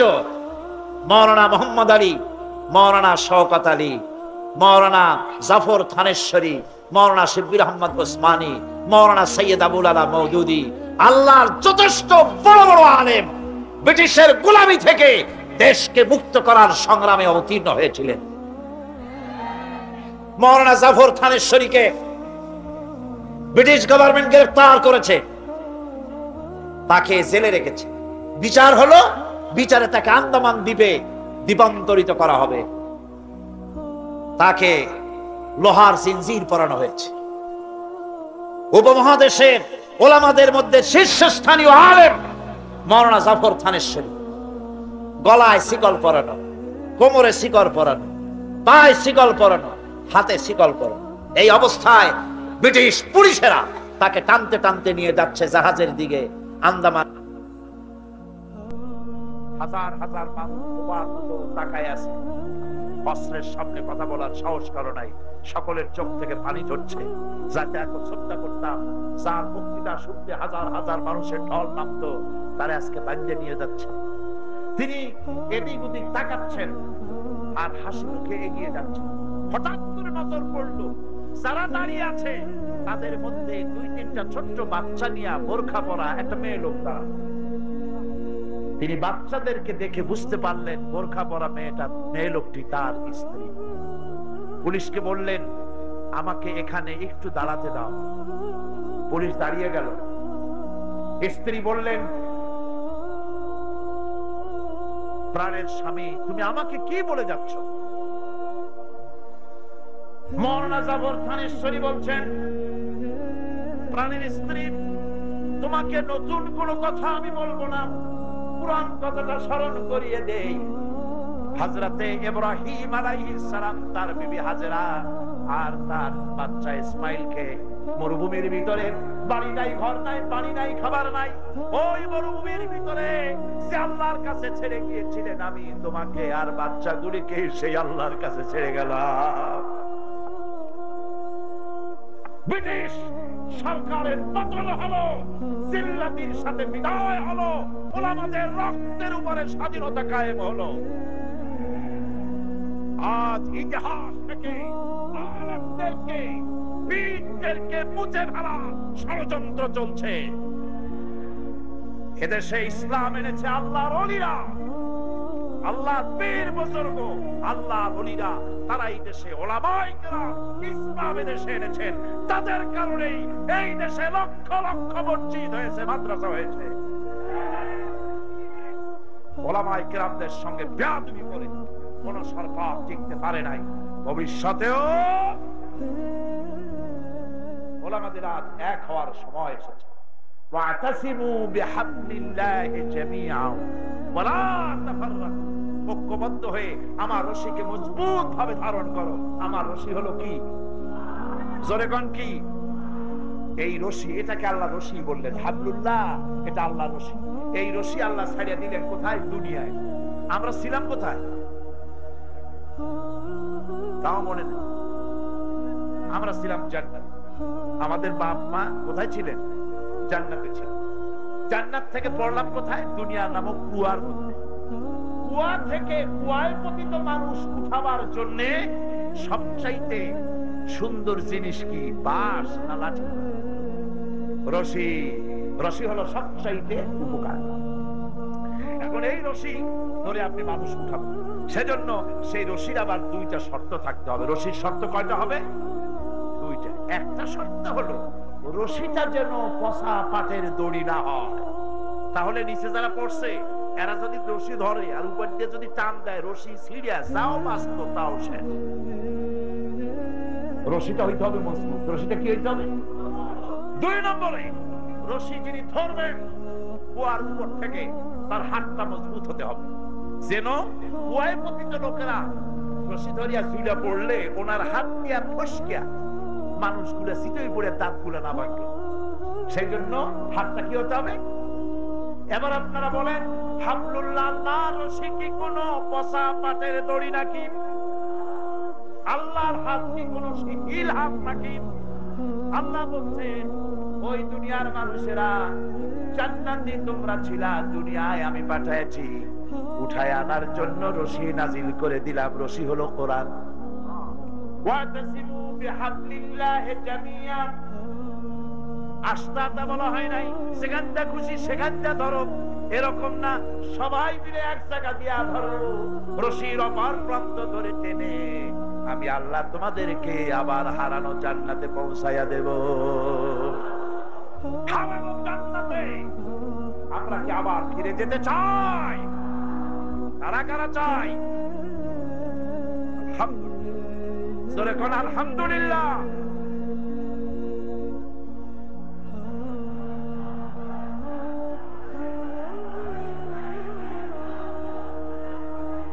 আচ্ছা শোনেন, দেখুন আমি বলছি হাত উঁচু করতে, আপনারা কল্লাটা ইউসা করে দিবেন। একটা কথা হইল, এত বড় মাহফিল ডিস্টার্ব করবেন। আপনি কি দেখবেন, সেদিকে তাকাবেন সেদিকেই মাথা, একজনের মাথা আর একজনের দেখা ছাড়া আর কোনো পথ। বসুন, দাঁড়িয়ে থাকবেন না। আমি আজকের বক্তৃতা খুব লম্বা করবো না, যেহেতু অনেক দূর থেকে লোকেরা এসেছেন, ফিরে যেতে হবে। কয়েকটি জরুরি কথা বলে সবচাইতে আকর্ষণীয় দোয়া আখিরি মুনাজাত, সেই মুনাজাতের দিকেই আমি এগোচ্ছি। আমি বাংলাদেশে বসেন, আপনার কাছে যিনি যেখানে দাঁড়িয়েছেন আপনারা তাকে বসিয়ে দিন। কাউকে দাঁড়াতে দিবেন না, কাউকে হাঁটতে দিবেন না। এত বড় মাহফিলের ভিতর দিয়ে হাঁটা বেয়াদবি, এই কথাটা মনে রাখবেন। হাজার হাজার মানুষকে বাড়াইয়া ঠেলিয়া হাঁটা চূড়ান্ত বেয়াদবি। বন্ধুগণ, আমি বাংলাদেশের সমস্ত ওলামায়ে কেরাম, মাশায়েখে এজাম সকলকে বিনীতভাবে অনুরোধ করি, ওলামা মাশায়েখ ইসলামী দলগুলি যদি এক হয়ে যায়, এই দেশে ইসলাম কায়েম করা কোনো কঠিন বিষয় নয়। আমার এই কথা কি ঠিক? ওলামারা এক হইলে, পীর সাহেবরা ইসলামী দলগুলি এক হলে ইসলাম যে কায়েম হয়ে যাবে, এ কথা আমাদের শত্রুরা বোঝে নাকি বোঝে না? বোঝে কি না? বোঝে বলেই এক হতে দেয় না। আপনারা যেন অন্যদের শিকার হবেন না, ম্যাক্সিমাম স্যাক্রিফাইস করতে আমরা যেন পারি। সমস্ত টুপি আমরাই 5 কলি বানাইতে পারবো না, সম্ভব? সব টুপিগুলি গোল বানাইতে পারবো না, সব টুপিগুলি কিস্তি বানাতে পারবো না। জামায় টুপিতে বিভিন্ন ব্যাপারে কিছুটা ব্যতিক্রম তো থাকবেই, অতীতেও ছিল, এখনো আছে। সুতরাং এইগুলিকে আল ইত্তেহাদ মাল ইখতিলাফ, ছোটখাটো মতভেদ ভুলে গিয়ে ঐক্যের প্ল্যাটফর্মে আসতে পারলে এদেশে ইসলাম কায়েম হওয়ার সম্ভাবনা 100-তে 100 ভাগ। শুনলেন না বিদেশি বক্তারা কি বক্তৃতা করলেন? জীবনেও এত বড় কোরআনের মাহফিল চোখে দেখেনি। সুবহানাল্লাহ, সুবহানাল্লাহ। সেই বাংলাদেশে যদি কোরআনের শাসন কায়েম না হয়, তাহলে আমি একটা মারাত্মক বড় কথা বলবো। এই দেশে যদি ইসলাম কায়েম না হয়, সাধারণ জনগণ দায়ী হবে না। কিয়ামতে আমি আশঙ্কা করি আলেম ওলামা, পীর বুজুর্গ, ইসলামী দলগুলি দায়ী হয়ে যাওয়ার সম্ভাবনা বেশি। আল্লাহ যেন দয়া করে সব ওলামাদেরকে, পীর সাহেবদেরকে বুকে বুকে মেলার তৌফিক দান করে দেয়। আল্লাহ যেন আমাদের মধ্যে পারস্পরিক মহব্বতকে বৃদ্ধি করে দেন। আওলাদ রাসূল আমার থেকেও সুন্দর করে বলেছেন, আলিয়া পড়লে চোখে দেখতে পারে না, তার ইলম সব কুছ খা লিয়া। আর দেওবন্দীদেরকে এইভাবে উনি একটা বলেছেন। তো এইভাবে করে একদল আর একদলকে দেখতে পারবো না, এক পীর আর এক পীরকে সহ্য করতে পারবো না। এটাই আমাদের পতনের কারণ। আল্লাহ যেন আমাদের সকলকে এক প্ল্যাটফর্মে বসার, একজন আর একজনকে চুমা খাওয়ার, বুকের সাথে লাগাবার তৌফিক আল্লাহ যেন দিয়ে দেন। সকলে কোন আমিন। বন্ধুগণ, ওলামাদের ব্যাপারে আমি খুব আশাবাদী।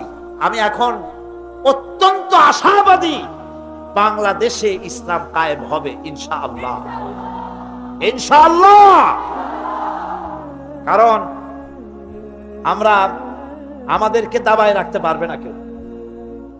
বিশ্বকবি কবি সম্রাট আল্লামা ইকবাল রহমাতুল্লাহ আলাইহি বলেছেন, বাতিল সে দবনে ওয়ালে আয়া সমা নেহি হাম, बातिल से दबने वाले आसमा नहीं हम, सोबर कर चुका है तू इम्तिहान हमारा। বাতিলের সামনে মাথা নত করার জাতি আমরা নই। আকাশ বারবার পরীক্ষা করেছে, আমরা বাতিলের সামনে মাথা নত করব না। আমরা ভেঙ্গে যাব, মাথা নিচু করব না।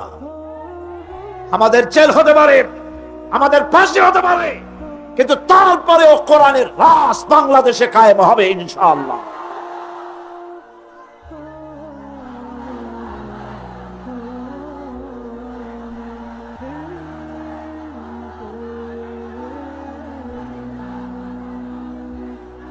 আজকে বাংলাদেশে সবচাইতে বেশি জরুরি ঐক্যের, সবচাইতে বেশি জরুরি কি? আমি আজ কোরআনের মাহফিল থেকে উদাত্ত আহ্বান জানাই, খুব ভালো করে শুনুন।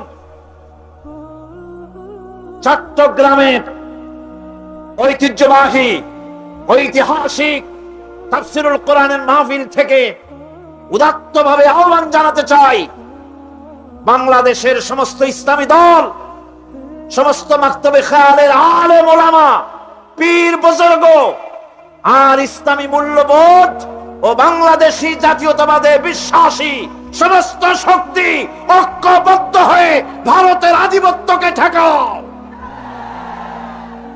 দেশের অখণ্ডতাকে বাঁচাও, দেশের সার্বভৌমত্বকে টিকায় রাখো।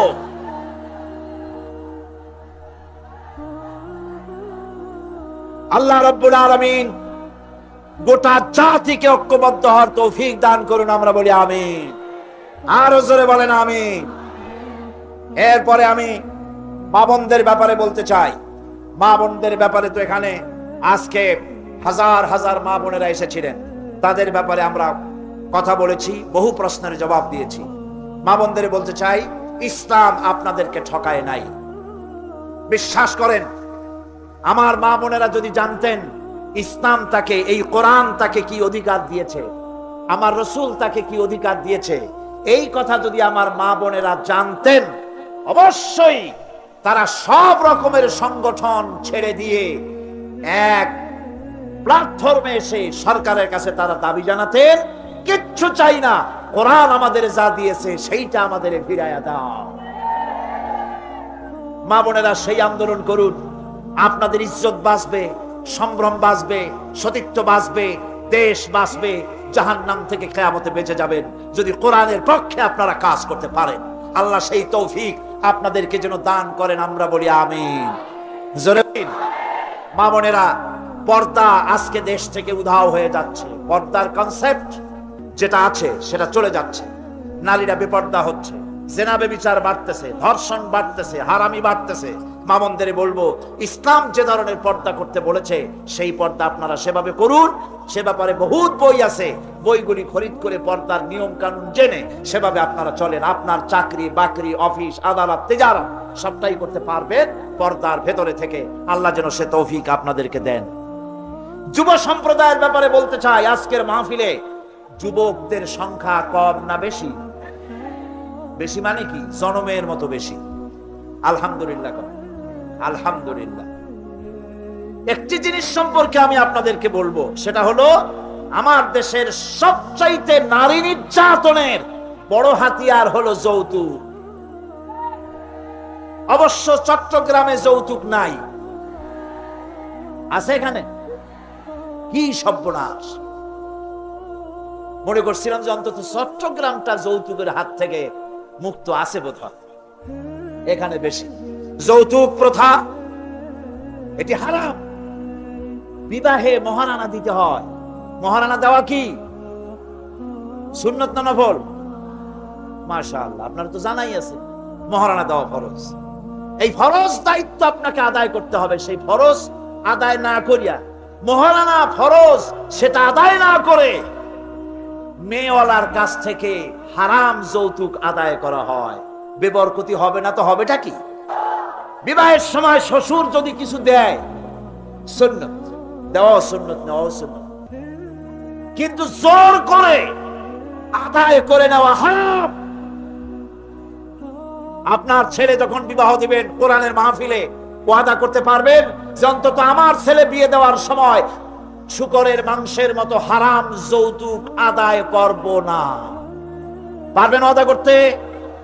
তাহলে ছেলের বাপেরা, যে সব বাপেদের ছেলে আজও বিয়া হয় নাই, ওই সব ছেলেদের পিতারা হাত উঁচু করে দেখান, হাত উঁচু করে। অনেক বাচ্চারা হাত তুলছে, আরে বাচ্চারা তো বাপ হওয়া নাই, হাত উঁচু করুন আমি দেখি। আর আমি যতদূর না দেখবো আল্লাহ তো দেখতেছেন। কে দেখতেছেন?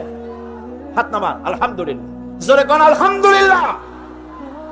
এবার এবার তরুণ, যুবক, কিশোর যারা বিয়ে করো নাই, হাত নামাও, হাত নামাও, হাত নামাও। আচ্ছা, বিবাহ করার সময় থামো না। বিবাহ করার সময় তোমার কাছে মূল্য কোনটার বেশি? টেলিভিশনের মূল্য বেশি না বউর দাম বেশি? শ্বশুরের দেওয়া খাট না হইলে শুইতে পারবা না। তুমি কি এমন ভিক্ষুকের পোলা নাকি?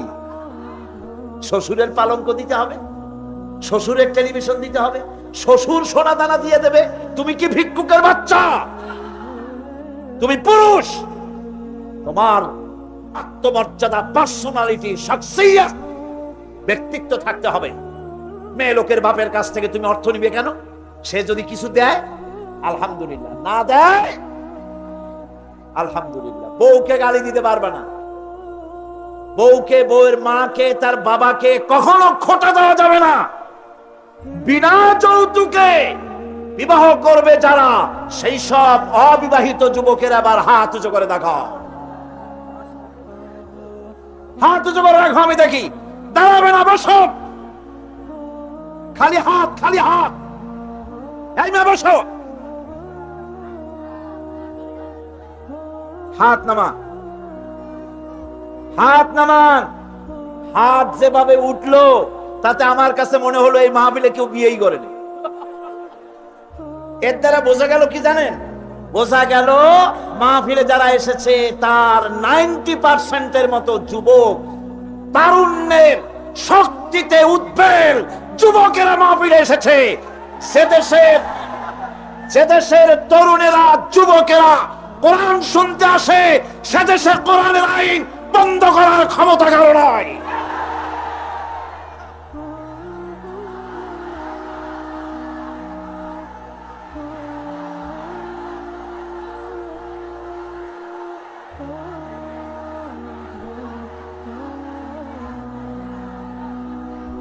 আমার বন্ধুগণ, আজকের মাহফিল সার্থক, বলেন আলহামদুলিল্লাহ, জোরে কোন আলহামদুলিল্লাহ। এবার সকলের কাছে আরেকটা জিনিস আবেদন করতে চাই। মুসলমান হওয়ার জন্য সর্বপ্রথম শর্ত হলো নামাজ। প্রথম শর্ত কি? এই নামাজ বহু মুসলমানেরা পড়ে না, ঠিক কিনা? বহু মুসলমান আছে নামাজ পড়ে না, বহুত। এই মাহফিলে আসছে, চলে যাবে, বাড়ি যায় ঘুমায় থাকবে, সে নামাজ পড়বে না। আছেন এমন? আমি কসম করছি, যতদিন পর্যন্ত মালাকুল মউত আমার মাথার কাছে না আসতেছে, ততদিন পর্যন্ত ফরজ নামাজ, ফরজ রোজা ছেড়ে দেব না। ইয়া আল্লাহ, মৃত্যু পর্যন্ত আমার এই ওয়াদা পালন করার তৌফিক আমাকে দান করো, আমিন। আল্লাহ পাক এই ওয়াদা সকলকে পালন করার তৌফিক দান করুন, জোরে বলেন আমিন। আমি মোনাজাতের দিকে এগোচ্ছি, মোনাজাতের দিকে এগোচ্ছি। আমি এই মাহফিলে যে সমস্ত সাংবাদিকরা এসেছেন, যে সমস্ত সাংবাদিকরা কষ্ট করে ঘন্টার পর ঘন্টা বসে থেকে কোরআনের মাহফিলে করেছেন, তাদেরকে আমরা আমাদের অন্তঃস্থল থেকে শুকরিয়া জানাই, আলহামদুলিল্লাহ। আল্লাহ তাদের কলমকে আরো শক্তিশালী করুন, জোরে বলেন আমিন। কিন্তু আমি অত্যন্ত দুঃখের সাথে বলবো, এমন এমন পত্রিকাও আছে 4 জন লোকের মিটিং হলে তাদের পত্রিকায় যায়, আর বাংলাদেশের সবচাইতে শ্রেষ্ঠ, সবচাইতে বড় তাফসীরুল কোরআন মাহফিলের খবর দিতে পারলো না যারা, তাদের জন্য দুঃখ প্রকাশ করা ছাড়া আর কিছু আমাদের কাছে নাই। কোরআনের সাথে কতটা বিদ্বেষ থাকলে, কোরআনের প্রতি কতটা ঘৃণা, বিদ্বেষ, শত্রুতা থাকতে পারে, তার পত্রিকায় কোরআনের জায়গা হয় না। কিয়ামতে ওরা কি জবাব দেবে, সেজন্য তারা প্রস্তুতি গ্রহণ করুন। আল্লাহ এদেরকে হেদায়েত করুন, বলেন আমিন। ধরে বলেন আমিন। যেসব সাংবাদিকরা কষ্ট করে মাহফিলের খবর পরিবেশন করেছেন স্থানীয় এবং ন্যাশনাল পত্রিকাগুলিতে, আমরা গোটা মাহফিলের পক্ষ থেকে তাদের জন্য বুক ভরা দোয়া জানাই। আল্লাহ ওই সব সাংবাদিকদেরকে যেন হজ করার তৌফিক দান করে দেন। এখানে দৈনিক কর্ণফুলী একটি পত্রিকা, যা আজকের মাহফিলের ব্যাপারে একটা ইস্যু তারা বের করেছে। দৈনিক কর্ণফুলী নামটা খুবই সুন্দর, আলহামদুলিল্লাহ। এই দৈনিক কর্ণফুলী পত্রিকা চালানো খুব কঠিন, খুবই কঠিন। মেয়ে লোকের ছবি না দিলে, সাবান আর মেয়ে লোক একসাথে ছবি টবি না দিলে এগুলো সহজে চলতে চায় না। আর যেসব পত্রিকাগুলি ইসলামী ভাবধারা সম্পন্ন, সেগুলো তো চলা আরো কঠিন, যেহেতু ওখানে সিনেমার ছবি নাই, ওখানে মেয়ে লোকের ছবি নাই, এটা চলা খুব কষ্ট হয়ে যায়। তবে আপনারা যদি চেষ্টা করেন, প্রত্যেকে একটা করে গ্রাহক হবেন আর একজনে আরো 3 জন গ্রাহক বানাবেন, তাহলে কি কর্ণফুলী তার জোয়ার ভাটায় কোনো অসুবিধা হবে? ভাটা হবে না, ক্রমেই জোয়ার হবে, ঠিক কিনা? কর্ণফুলী ওরা একটা সুন্দর সাপ্লিমেন্ট বের করেছে, আপনারা কর্ণফুলীর প্রতি নজর রাখবেন। আল্লাহ যেন তৌফিক দেন, আমরা বলি আমিন। আমাদের সন্তানের আমাদের জন্য বিরাট সমস্যা, ঠিক কিনা? আমাদের জন্য ফিতনা, ঠিক কিনা? ফিতনা মানে কি? ফিতনা মানে পরীক্ষা। বাচ্চা, এই বাচ্চাদেরকে লেখাপড়া শেখাবার জন্য যে সমস্ত স্কুল কলেজ আছে আজকাল, প্রায় সেখানে দ্বীনের অনুপস্থিতি। দ্বীন নাই, ঈমান নাই, চরিত্র নাই, আখলাক নাই, কিচ্ছু নাই। আপনার আমার ছেলেরা আজকে সালাম দিতে জানে না, নামও মুসলমানি নাম নাই। সৌরভ হোসেন, কুয়াশা খাতুন, তারপরে সাগরানী, নগরউদ্দিন, এই সমস্ত হাবিজাবি নাম, মুসলমানি নামও রাখতে জানে না। তারপরে লেখাপড়া করতে যেসব স্কুলে পাঠায়, সেসব স্কুলে দ্বীন, ঈমান, চরিত্র কিছুই শেখায় না। এজন্য আমি খুবই আনন্দিত, এখানে একটা স্কুল হয়েছে, স্কুল আরো আছে, আমি যেটা রিপোর্ট পেয়েছি একটা সুন্দর স্কুলের, সেটা হচ্ছে একটি মাদ্রাসা ধরনের স্কুল, একটি মাদ্রাসা ধরনের স্কুল পড়ান, যেখানে আধুনিক শিক্ষার সাথে সাথে, কোরআন হাদিস শিক্ষার সাথে সাথে আধুনিক শিক্ষাও দেওয়া হয়। কোরআনও শিখবে, চরিত্র শিখবে। ছোট্ট বাচ্চা ঘরে এসে আপনাকে সালাম দিবে, আপনাকে সম্মান করবে, মাকে সম্মান করবে, মুরব্বীদেরকে শ্রদ্ধা করবে। এরকমের সন্তান তৈরি করার জন্য একটা প্রতিষ্ঠান গড়ে উঠেছে। প্রতিষ্ঠানের নাম হচ্ছে দারুল ইরফান একাডেমি। নাম কি? আলহামদুলিল্লাহ। এইটার প্রধান পৃষ্ঠপোষক আমাদের মধ্যে চাঁদের মতো হয়ে বসে আছেন আওলাদে রাসূল হযরত মাওলানা আল্লামা সৈয়দ মোহাম্মদ আনোয়ার হোসেন তাহের জাবেরি আল মাদানী, আওলাদে রাসূল। উনি হচ্ছেন এটার প্রধান পৃষ্ঠপোষক। আমার মতো একটা ছোট্ট নগণ্য আল্লাহ পাকের এক ছোট্ট গোলামকেও তারা পৃষ্ঠপোষক হিসেবে রেখেছে এই দারুল ইরফানের সাথে। আমি আপনাদের অনুরোধ করব, এটার সাথে সহযোগিতা করুন, এটাকে মহব্বত করুন, খোঁজ খবর নিন। সন্তানকে ইসলামী চরিত্রে বানাবার জন্য এখানে আপনারা তাদেরকে পাঠান। মেয়েগুলি নিয়েও বিপদ মুসলমানদের। মেয়েগুলি যখন পাঠিয়ে দেন কলেজ ইউনিভার্সিটিতে, চরিত্র শেখে না, দ্বীন শেখে না, ঈমান শেখে না, পর্দা ধরতে জানে না। এই মেয়েদের জন্য ইসলামী ছাত্রী সংস্থা আছে। ইসলামী ছাত্রী সংস্থার সাথে আপনার মেয়ে যদি যাতায়াত করে, ওঠা বসা করে, আপনার চক্ষু ঠান্ডা হয়ে যাবে তার নামাজ থেকে, পর্দা থেকে। আলহামদুলিল্লাহ। আল্লাহ পাক এই তৌফিক যেন সকলকে দান করেন, আমরা বলি আমিন। আরেকটি আয়াত তেলাওয়াত করে আমি আজকের মতো বক্তব্য শেষ করে মুনাজাতের দিকে চলে যাব। কোরআনে কারীম আল্লাহ রাব্বুল আলামিন বলছেন, ওয়ামান আ'রাদা আন যিকরি ফাইন্না লাহু মাঈশাতান দানকা ওয়া নাহশুরুহু ইয়াওমাল কিয়ামাতি আ'মা। আল্লাহ রাব্বুল আলামিন বলেন, যারা আমার স্মরণ থেকে বিরত হয়েছে, আমার স্মরণ থেকে যারা গাফিল হয়ে গেছে, আমার জিকির থেকে, আমার কোরআন থেকে যারা গাফিল হয়ে গেল, আমি তাদের দুনিয়ার জিন্দেগি সংকীর্ণ করে দেব, আর কিয়ামতের দিন তাদেরকে আমি অন্ধ করে উঠাবো। কিয়ামতের দিন কি করে উঠাবেন? কিয়ামতের দিন এই লোকগুলি যখন অন্ধ হয়ে যাবে, তারা বলবে, ক্বালা রাব্বি লিমা হাশারতানি আ'মা ওয়া ক্বাদ কুনতু বাসীরা।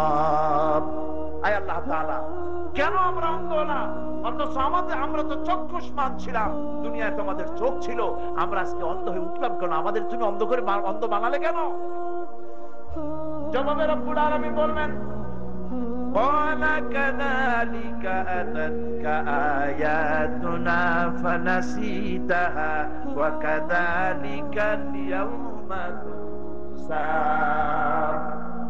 দুনিয়ায় তুমি যেভাবে আমার কোরআন ভুলে গিয়েছিলে, আমার আয়াতকে ভুলেছো, আমার কোরআন ভুলেছো, তুমি দুনিয়ায় যে চক্ষুষ্মান ছিলে আমি তা ভুলে গেলাম, আমি তোমাকে অন্ধ করে দিলাম। বলেন নাউজুবিল্লাহ।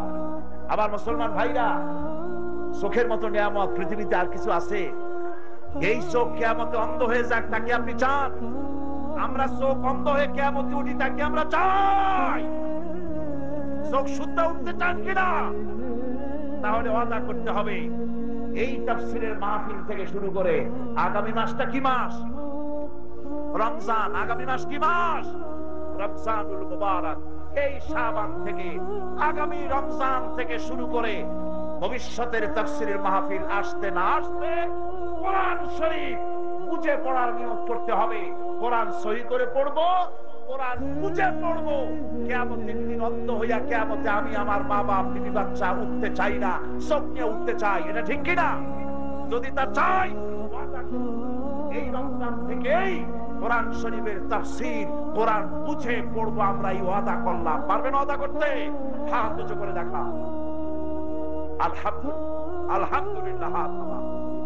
এই একজন মহিলা ভিতরে আছেন, আর এই তিনজন, মোট চারজন।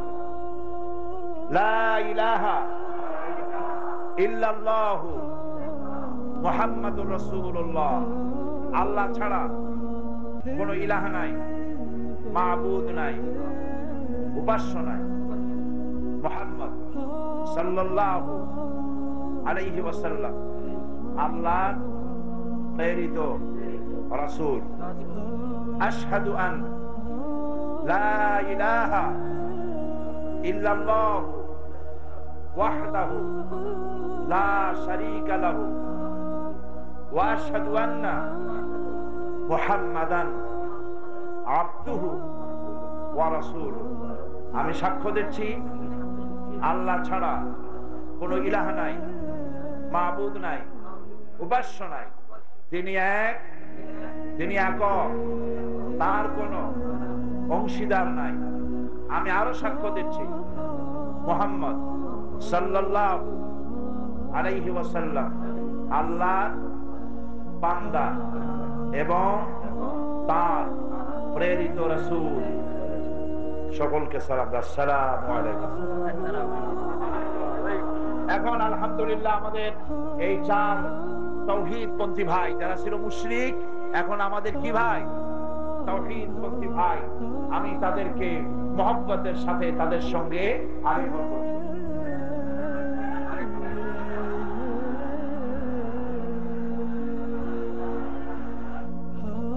এখন মুনাজাতের জন্য সবাই নামাজের কায়দায় বসে, নামাজের কায়দায় বসে।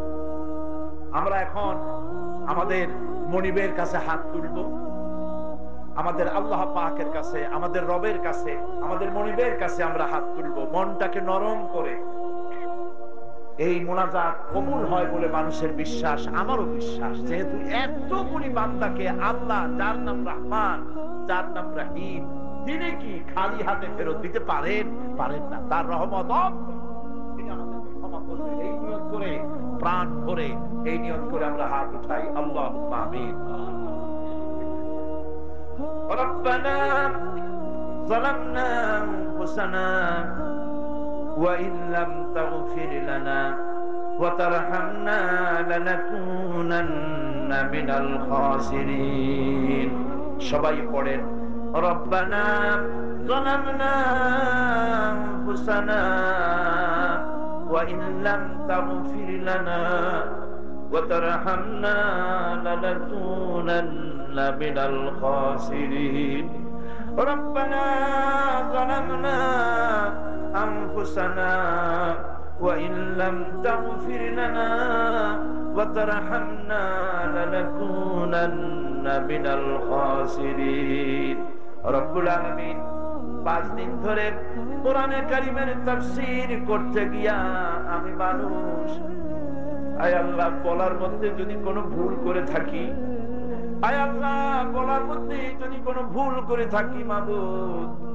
আমাদের ভুলগুলিকে মাফ করে দাও এই মাহফিলে যত তেলাওয়াত হয়েছে জিকির হয়েছে তোমার নামের জিকির হয়েছে তোমার হাবিবের আলোচনা হয়েছে আয় আল্লাহ সমস্ত সবগুলি একত্রিত করে আমাদের প্রিয় নবী বিশ্ব নবী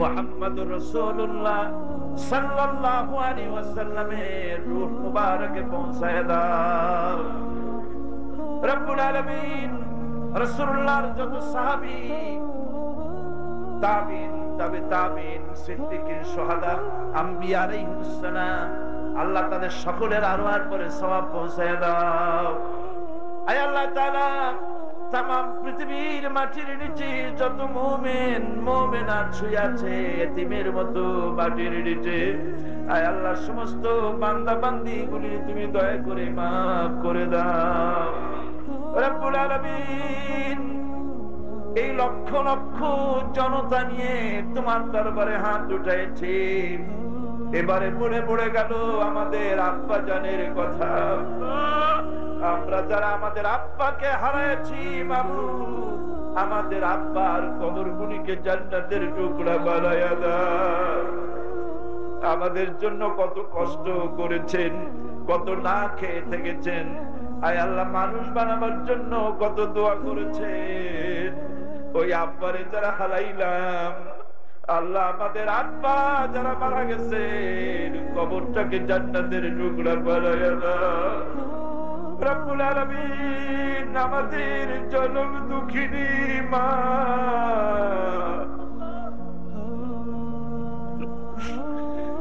একটা অক্ষর মা আরে এই মা যাদের বিদায় হয়ে গেছে আল্লাহ দুনিয়ায় বউ মরে গেলে আবার বউ পাওয়া যায় বাচ্চা মারা গেলে আবার বাচ্চা পাওয়া যায় মা চলে গেলে তামাম পৃথিবী বিক্রি করলে মা তো আর পাওয়া যায় না আয় আল্লাহ আমাদের মধ্য থেকে মা যাদের দুনিয়া থেকে বিদায় হয়ে গেল আল্লাহ মায়ের কবর থেকে বেহেশত বানায় দাও রব্বুল আলামিন নিজে না খেয়ে আমাদের খাওয়াইছে মায়ের কোলটাকে পেশাব পায়খানা করে ভিজাই দিয়েছি শীতের দিনে কত কষ্ট দিয়েছি মা কি মা বিরক্ত হয় নাই পেশাব পায়খানা নিজ হাতে সাফ করে বাচ্চারে কোলে নিয়ে চুমা দিয়েছে আল্লাহ আমাদের মা বাপ যাদের বেঁচে আছে সুস্থ রাখো ভালো রাখো ইমানের সাথে রাখো সম্মানের সাথে রাখো আর যখন আমাদের বেঁচে যাদের মা বাপ বেঁচে আছে বিদায়ের সময় ইমানের কালেমা মুখে তাদের চালু করে দিও রব্বুল আলামিন তোমার মহান আরশে আজিম থেকে রহমতের নজরে এই বেরেন ময়দানের দিকে তাকাও আয় আল্লাহ তাআলা সারা জীবন গুনাহ করছি জেনেও করেছি না জেনেও করেছি বুঝেও করেছি না বুঝেও করেছি আল্লাহ মাহফিলে চোর থাকতে পারে ডাকাত থাকতে পারে জিনাকার থাকতে পারে খুনি থাকতে পারে বেনামাজি থাকতে পারে নাফরমান থাকতে পারে রব্বুল আলামিন এই লক্ষ লক্ষ মানুষের ভিতরে গুনাহগার যেমন আছে ভালো মানুষ নিশ্চয়ই আছে তোমার ওলিউল্লাহ এখানে আছে আল্লাহ তোমার মাহবুব বান্দারা এখানে আছে, তোমার মাসুম বেগুনা বাচ্চারা আছে, হাফেজে কোরআন আছে। আল্লাহ এই সব ভালো মানুষগুলার সঙ্গে আমাদের মতো গুনাহগার গুলিরে মাফ করে দাও। রব্বুল আলামিন আমরা তোমার কাছে ক্ষমা চাই, এই জন্য ক্ষমা চাই তুমি আমাদের যত নিয়ামত দিয়েছো নিয়ামতের শুকর তো আদায় করতে পারি নাই। রব্বুল আলামিন এত নাফরমানি করার পরেও তুমি আমাদের চোখ দিয়েছো, কান দিয়েছো, কিডনি দিয়েছো, আমাদের কিছু নষ্ট করো নাই। হায় আল্লাহ আমাদের মৃত্যুর আগে আমাদের চোখ, আমাদের কিডনি, আমাদের হাড়, আমাদের কোনো কিছু তুমি ছিনাইয়া দিও না।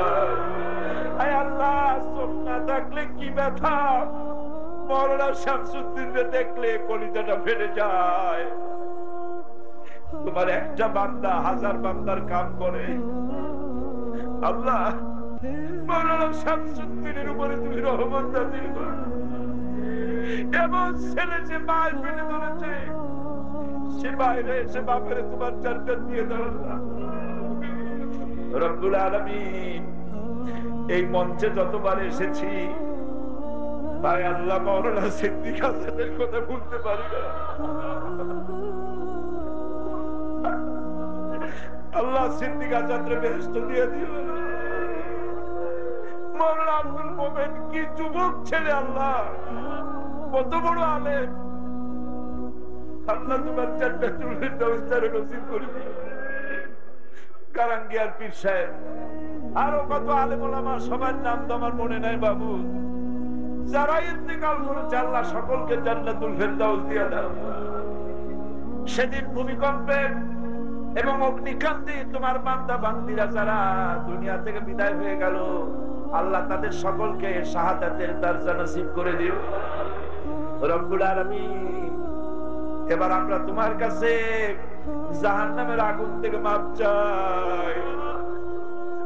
রক্ত মাংসের শরীর দিয়ে তো জোরে চলতে পারবো না, জাহান্নামে চলতে পারবো না। আল্লাহুম্মা জিরনা মিনান নার। সবাই পড়েন আল্লাহুম্মা জিরনা মিনান নার, আল্লাহুম্মা জিরনা মিনান নার ওয়া আদখিলনাল জান্নাতা মাআল আবরার। রব্বুল আলামিন তোমার কাছে দোয়া করি, বহুত মানুষ এই মাহফিলে আছে, সারা জীবন কাবা সামনে রেখে সেজদা করলাম তোমারে, কিন্তু কাবা অনেকেই চোখে দেখে নাই। সারা জীবন নবীর নামে দুরূদ পড়লাম, নবীর অনেকেই দেখে নাই, নবীর রওজাও দেখে নাই। আয় আল্লাহ এই মাহফিলে যত মানুষ এখন তোমার দরবারে হাত তুলেছে, আল্লাহ জীবনে একবার হজ করা নসিব করে দাও। আয় আল্লাহ তোমার হাবিবের রওজার কিনারে গিয়া বারবার সালাম দেওয়ার তৌফিক দিয়ে দাও। আয় আল্লাহ তোমার হাবিবের জীবনে অন্তত একবার স্বপ্নে দিদার করাইয়া দাও। ভাইরা মাথা নিচু করেন, চক্ষু বন্ধ করেন, সবাই কাঁদেন আল্লাহর কাছে, সবাই কেঁদে কেঁদে দোয়া করেন। যার যে মনে আছে ব্যথা আছে আল্লাহর কাছে কাঁদেন। আজকে কাঁদেন, আর কবে কাঁদবেন? ভালো করে কাঁদেন।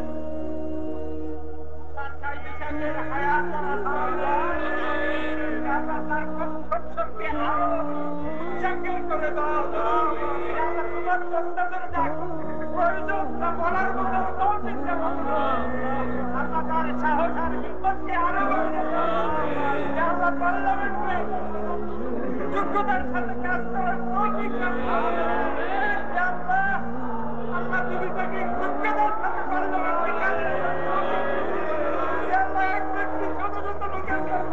মোকাবিলা করতে হয়।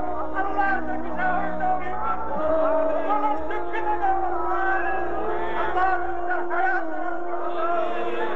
তোমাদেরকে হেদায়েত করে আল্লাহ সমস্ত লোক থেকে তাকে সেবায় আল্লাহ তাকে ربنا تقبل منا إنك أنت السميع العليم وتب علينا إنك أنت التواب الرحيم سبحان ربك رب العزة عما يصفون وسلام على المرسلين الحمد لله رب العالمين واجعل آخر كلمتنا عند الموت لا إله إلا الله محمد رسول الله. السلام عليكم ورحمة الله.